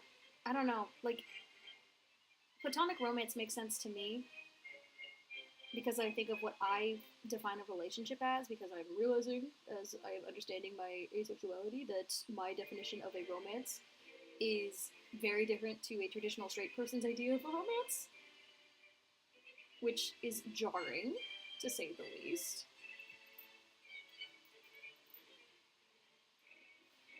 Hold on. I'm responding once more to Boygas.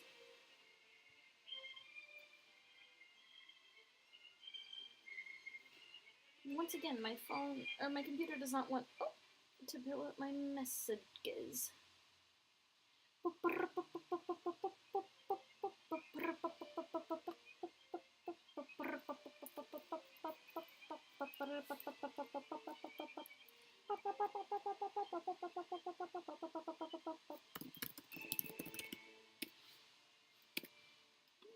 Depends on what you define romance and as platonic. No, you're totally right. And my idea of a relationship is like a romantic relationship between like a couple, like where you do the kisses, is literally just like it's the same thing as being friends with somebody, like good friends with somebody, but there's like a boundary of physical touch or a boundary of being like physical and vulnerable with them has been broken down. But I feel like you can break down like physical boundaries and um, vulnerabilities with friends, but I don't know. It's impossible to define romance because love is such an ambiguous term. Like I love my friends. I love them to pieces. But I feel like when I say that, people think like, "Oh, it's because you're friends." Like, no. Like I love them more than friends typically love each other. But I don't like want a traditionally romantic relationship with them. It makes no sense. It makes no sense. Which is why I like the term QPR because it's like ambiguous enough where it's like this is generally what it means and it can literally just mean whatever I'm sorry, I cannot get this pose down. Like friends giving a quick kiss and other romantic things used to not be that. No, exactly. And like between cultures, even that kind of physical touch is like not uncommon, or physical like affection, I should say. Affection is not inherently romantic, and romance does not inherently insinuate. No, no. I'm gonna keep it at that one. My initial statement of affection doesn't insinuate romance.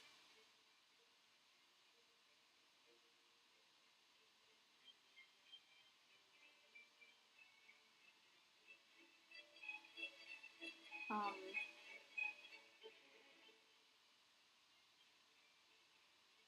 but yeah, I don't know. The only like the one serious girlfriend relationship I've been in, like romantic, like we defined it as a romantic relationship I've been in. Um, it didn't feel any different to me. Like I didn't feel any emotionally differently toward this person than when we were friends. Like it just felt like, oh, me and my friend are dating, and that means we are doing traditionally coupley things while being like affectionate toward each other.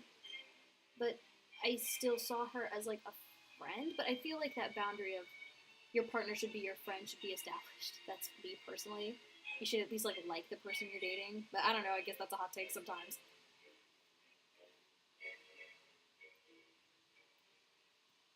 Sorry, I'm not having a good time with Billy here. Kind of an oxymoron. Part of me doesn't like how clinical it sounds. If that makes sense. No, I get it. I understand what you mean. To me, I like the oxymoronicness of it because I feel like it leans into how confusing the way I personally feel is. My confusing relationship and understanding of what relationships, as redundant as that sentence sounds, is confusing to me. And I don't have any words to describe it better.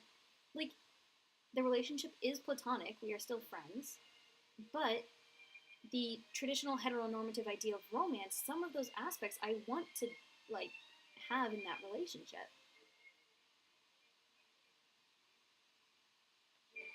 Hold on, she's doing like a fat,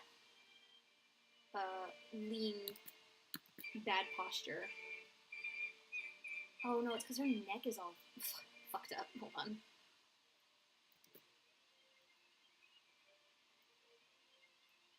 But that's the wonderful thing I think about the LGBT community. You can literally use whatever name you want for something, and so long as it makes sense to you, it's fine.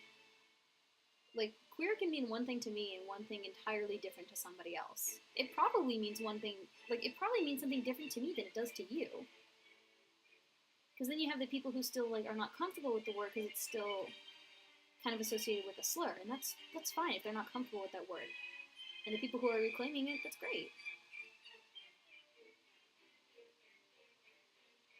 Romance is just friendship in a different way, no more no or less, just different. Like how diamond and graphite are different but both equally the same carbon. No, I understand what you mean. That makes sense.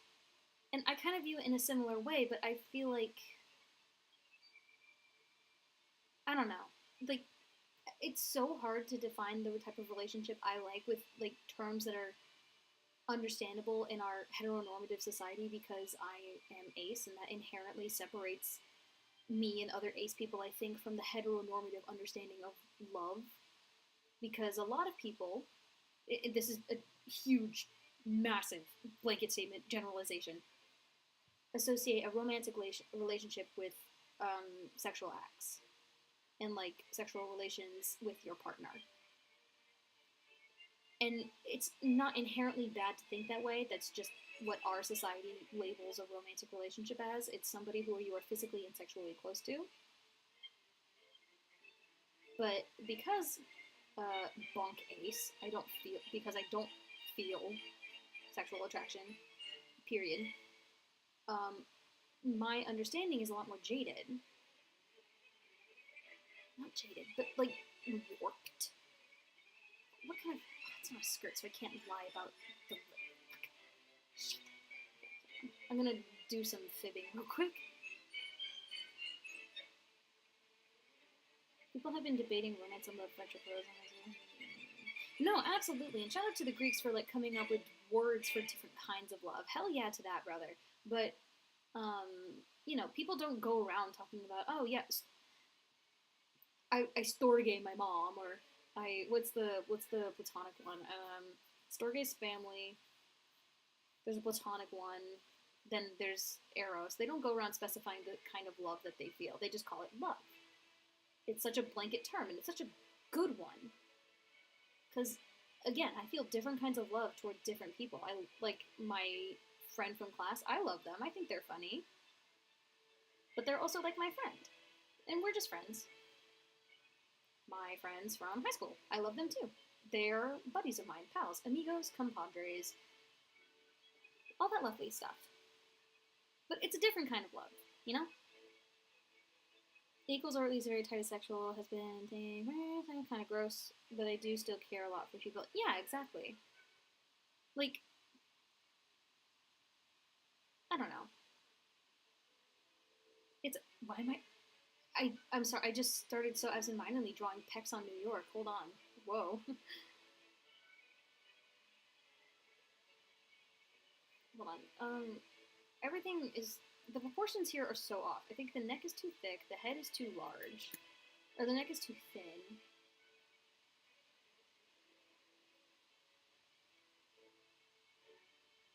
But yeah, love and like attraction and feeling and friendship, that is something we could talk. Once again, we are talking about things that I could talk about at length, and I feel bad talking at length about things like that. Because who cares? But yeah, no, I think recently there's been a push towards not being so like, okay. The keep the pecs, the trio working out getting stuck. But she's wearing clothing, you fool. I hate the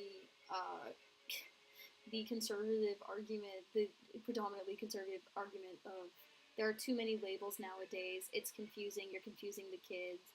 Everybody has to have a name. Everybody has to be special. Like, yeah, it is confusing, but like people find solace in having a name for a thing. I found great comfort in finding, Pan or Ace. I've always wondered, like, why don't I feel these same things people are talking about? I kind of feel like an awful person for not feeling that. And then I'm like, hey, wait, people like this exist and are like validated to a small degree. And I found comfort in that, and I still find comfort in it. But also, I find comfort in not having the pressure of needing a name for the way I feel. Like, I've been leaning more into using the term queer instead of pan recently, because I can't really figure out exactly what's going on in my little brain, and that's fine. And that's the cool part about the LGBT community. If you don't fall in the norm, you belong, and you don't need a name for how you don't fall in the norm. If I don't have a name for the way I feel towards other people, that's fine. I'm still a part of the community. I'm still connected to people, I don't know. So the argument of, oh, there are too many labels nowadays, there isn't. It's not that hard to look up a name. The people you are talking about are a minor example of what happens in this community. And also, shut up. Who cares? If someone comes up to you and they say, oh, I'm a trans non-binary lesbian, who's asexual, and you don't know what those words mean, it doesn't matter. Yeah, look, maybe you understand what trans mean, but you don't know what non-binary lesbian means. But it doesn't matter. Just shut up. Let them enjoy their thing. Like, let them enjoy the way they identify. Like, you don't hear people complaining, like, oh, yeah, I'm Italian American, but specifically I'm from Iowa. My family is from this specific province in Sicily.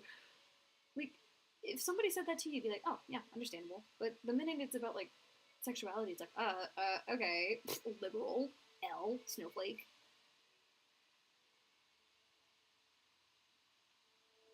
On this episode of Percy Gets Political. Anyway. You know, as long as it's reasonable enough, it isn't made a big deal, and they enjoy it, I really don't care. Good person, work hard, be fair, you're good. Yeah. Like, all the time on TikTok, I see artists, like, redesigning characters or just making characters or redrawing characters from shows and doing their, like, gender and sexuality headcanons, and it's, like, 5 different flags. And a part of me is like, okay. Like, at first I'm like, okay, wow, that's a lot. But you know what? Who cares? Maybe they connect to a little bit of each identity and they want to see that in a character, and that's fine. Literally, who gives a crap? They're having fun. And the colors are fun. The flags are fun.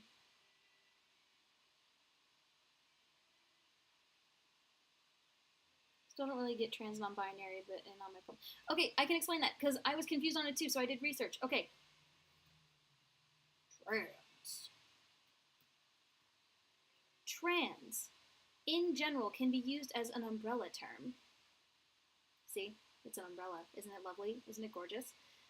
Trans is an umbrella term, and under the umbrella, you have other names that you can use. So that's where you get, like, trans femme, trans masc, or like your AFAB, AMAB, like AFAB, AMAB,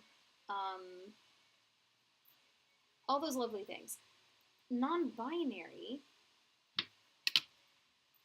in and of itself should not be put on a spectrum of gender because it falls outside whatever, okay, not a spectrum, I shouldn't say, the traditional binary of gender. Non-binary is equivalent but not the same as a gender. It's somebody who doesn't identify with either of the two traditional genders, or maybe they just fall outside the gender norm, period. And as far as I'm aware, and again, do your own research on this, there's a million definitions, find one that makes sense to you. As far as I'm aware, trans does mean, like, transgender.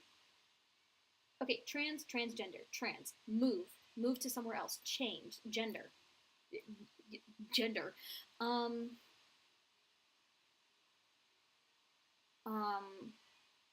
So, because non-binary people,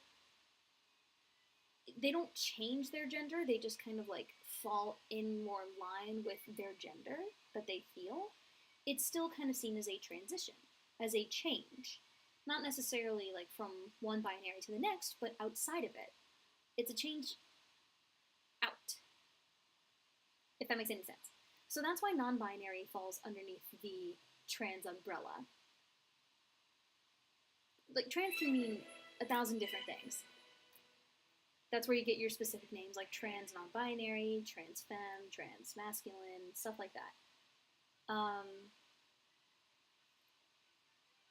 Excuse me. So yeah, that's what trans non-binary means, to my knowledge. I took a class generally about this kind of thing a long time ago, and we didn't spend that much time on it, and I'm kind of upset, but whatever. I can do my own research, I'm not an idiot. But yeah. With those, it's just so many of the flags are just bad. Like, we need to sit down and have some The poly flag makes no sense to me. The intersex flag is cool, though. Trans, asex flags, the trans flag and the asexual flag, probably the best out there. I'm personally biased towards the pan flag because I like those colors. I think they're delicious. But no, the trans and the asexual one go hard. Aromantic is pretty good, too. The MLM and WLW flags are also kind of nice, but that's just a gradient. You can't go wrong with the gradient, honestly. Also, she's so top heavy.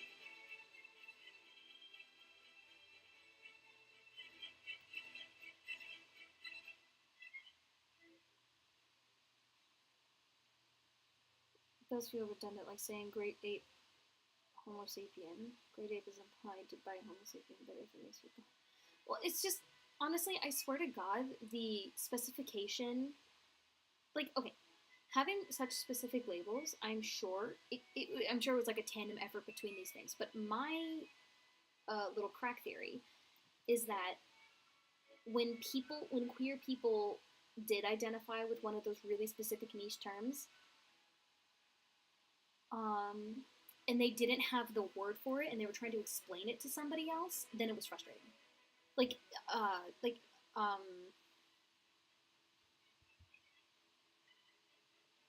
I don't know. I don't know exact. I can't think of an example right now, but I swear it's a combination of people wanting to feel connected within a community, so they come up with a name for it. They make a flag for it to have a thing to unite under, the same way nations make flags to unite under and have like a thing that they share. But whatever. Um, so I think that's in part where the specific names come from, but I also feel like it's a push from non-queer people being like, well, I just don't understand it. I don't get it. It doesn't fall within my specific definition of what. Like, okay, here's a good example. Like, if somebody says they're bi, but they're dating a non-binary person, somebody who doesn't like, like somebody who doesn't understand that probably won't even care to understand if you don't like have a word for it. And I don't. And because of that, the definition of lesbian has expanded from girl like a girl to non-men liking non-men. And I feel like that change in definition comes from people who are homophobic and are like, well, if you're a lesbian, then you like girls. That's not a girl. So you can't be a lesbian. And then invalidating them for it. So I think that's where stuff like that comes from. Like all of the labels. Um, but again, who knows? I don't know if that holds any water or not. But I'm gonna do like a. Anyway, back to this. I'm gonna do like a. Maybe it's like twisted and then she has it like poofing out to the side.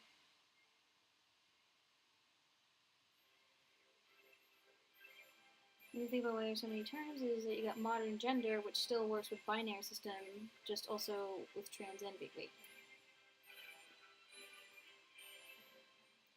That has made me think about why. Wait, third about that has made me think about why there's so many terms is that like you got modern gender, which still works with binary system, just also with trans and bi. And so you get these two groups in conflict. I'm unclear on what you mean.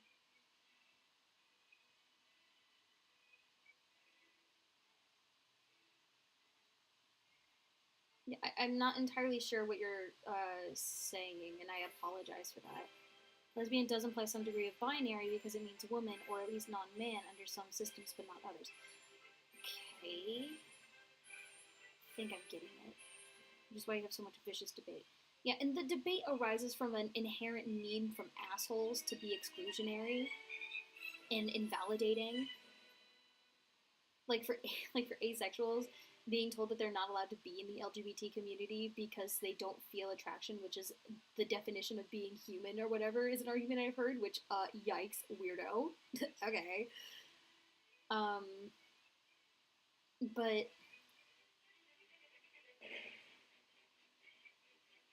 yeah. Oh my god, my thoughts, where did they go? I keep having thoughts and they keep going away. And this girl still isn't drawn. She still doesn't have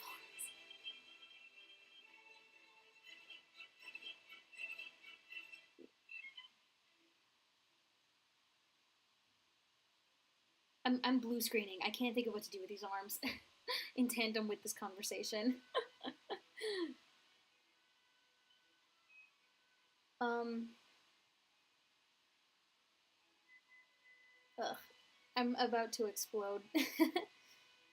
But you know what? Actually, oh, oh, oh, okay.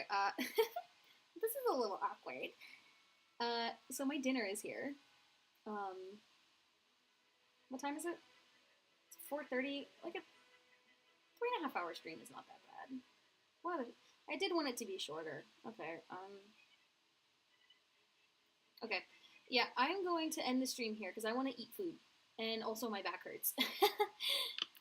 um, I'll finish these sketches later, and quite frankly, I think I'm just gonna drop this outfit and expression thing in the chat, and then I'm gonna draw them because I got a new sketchbook and I have new pens, and I want to try lining in a new style that I thought of. So that's exciting.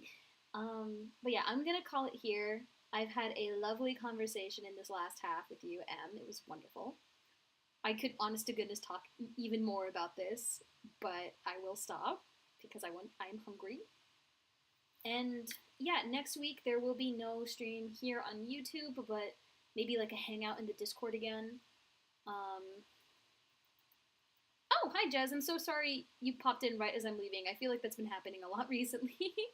But yeah, but Jez, if you want like a request of someone in these outfits with one of these expressions, let me know. I'll pop it in the Discord and I'll do a couple of those for a bit. Um, need to come up with a name for something. Anyway, yeah. I'm gonna go. Next week we'll do something in the Discord together. I don't know what yet, but something. And yeah, have a great rest of your weekend. For people on spring break, have a great spring break. Have a nice little breakity break.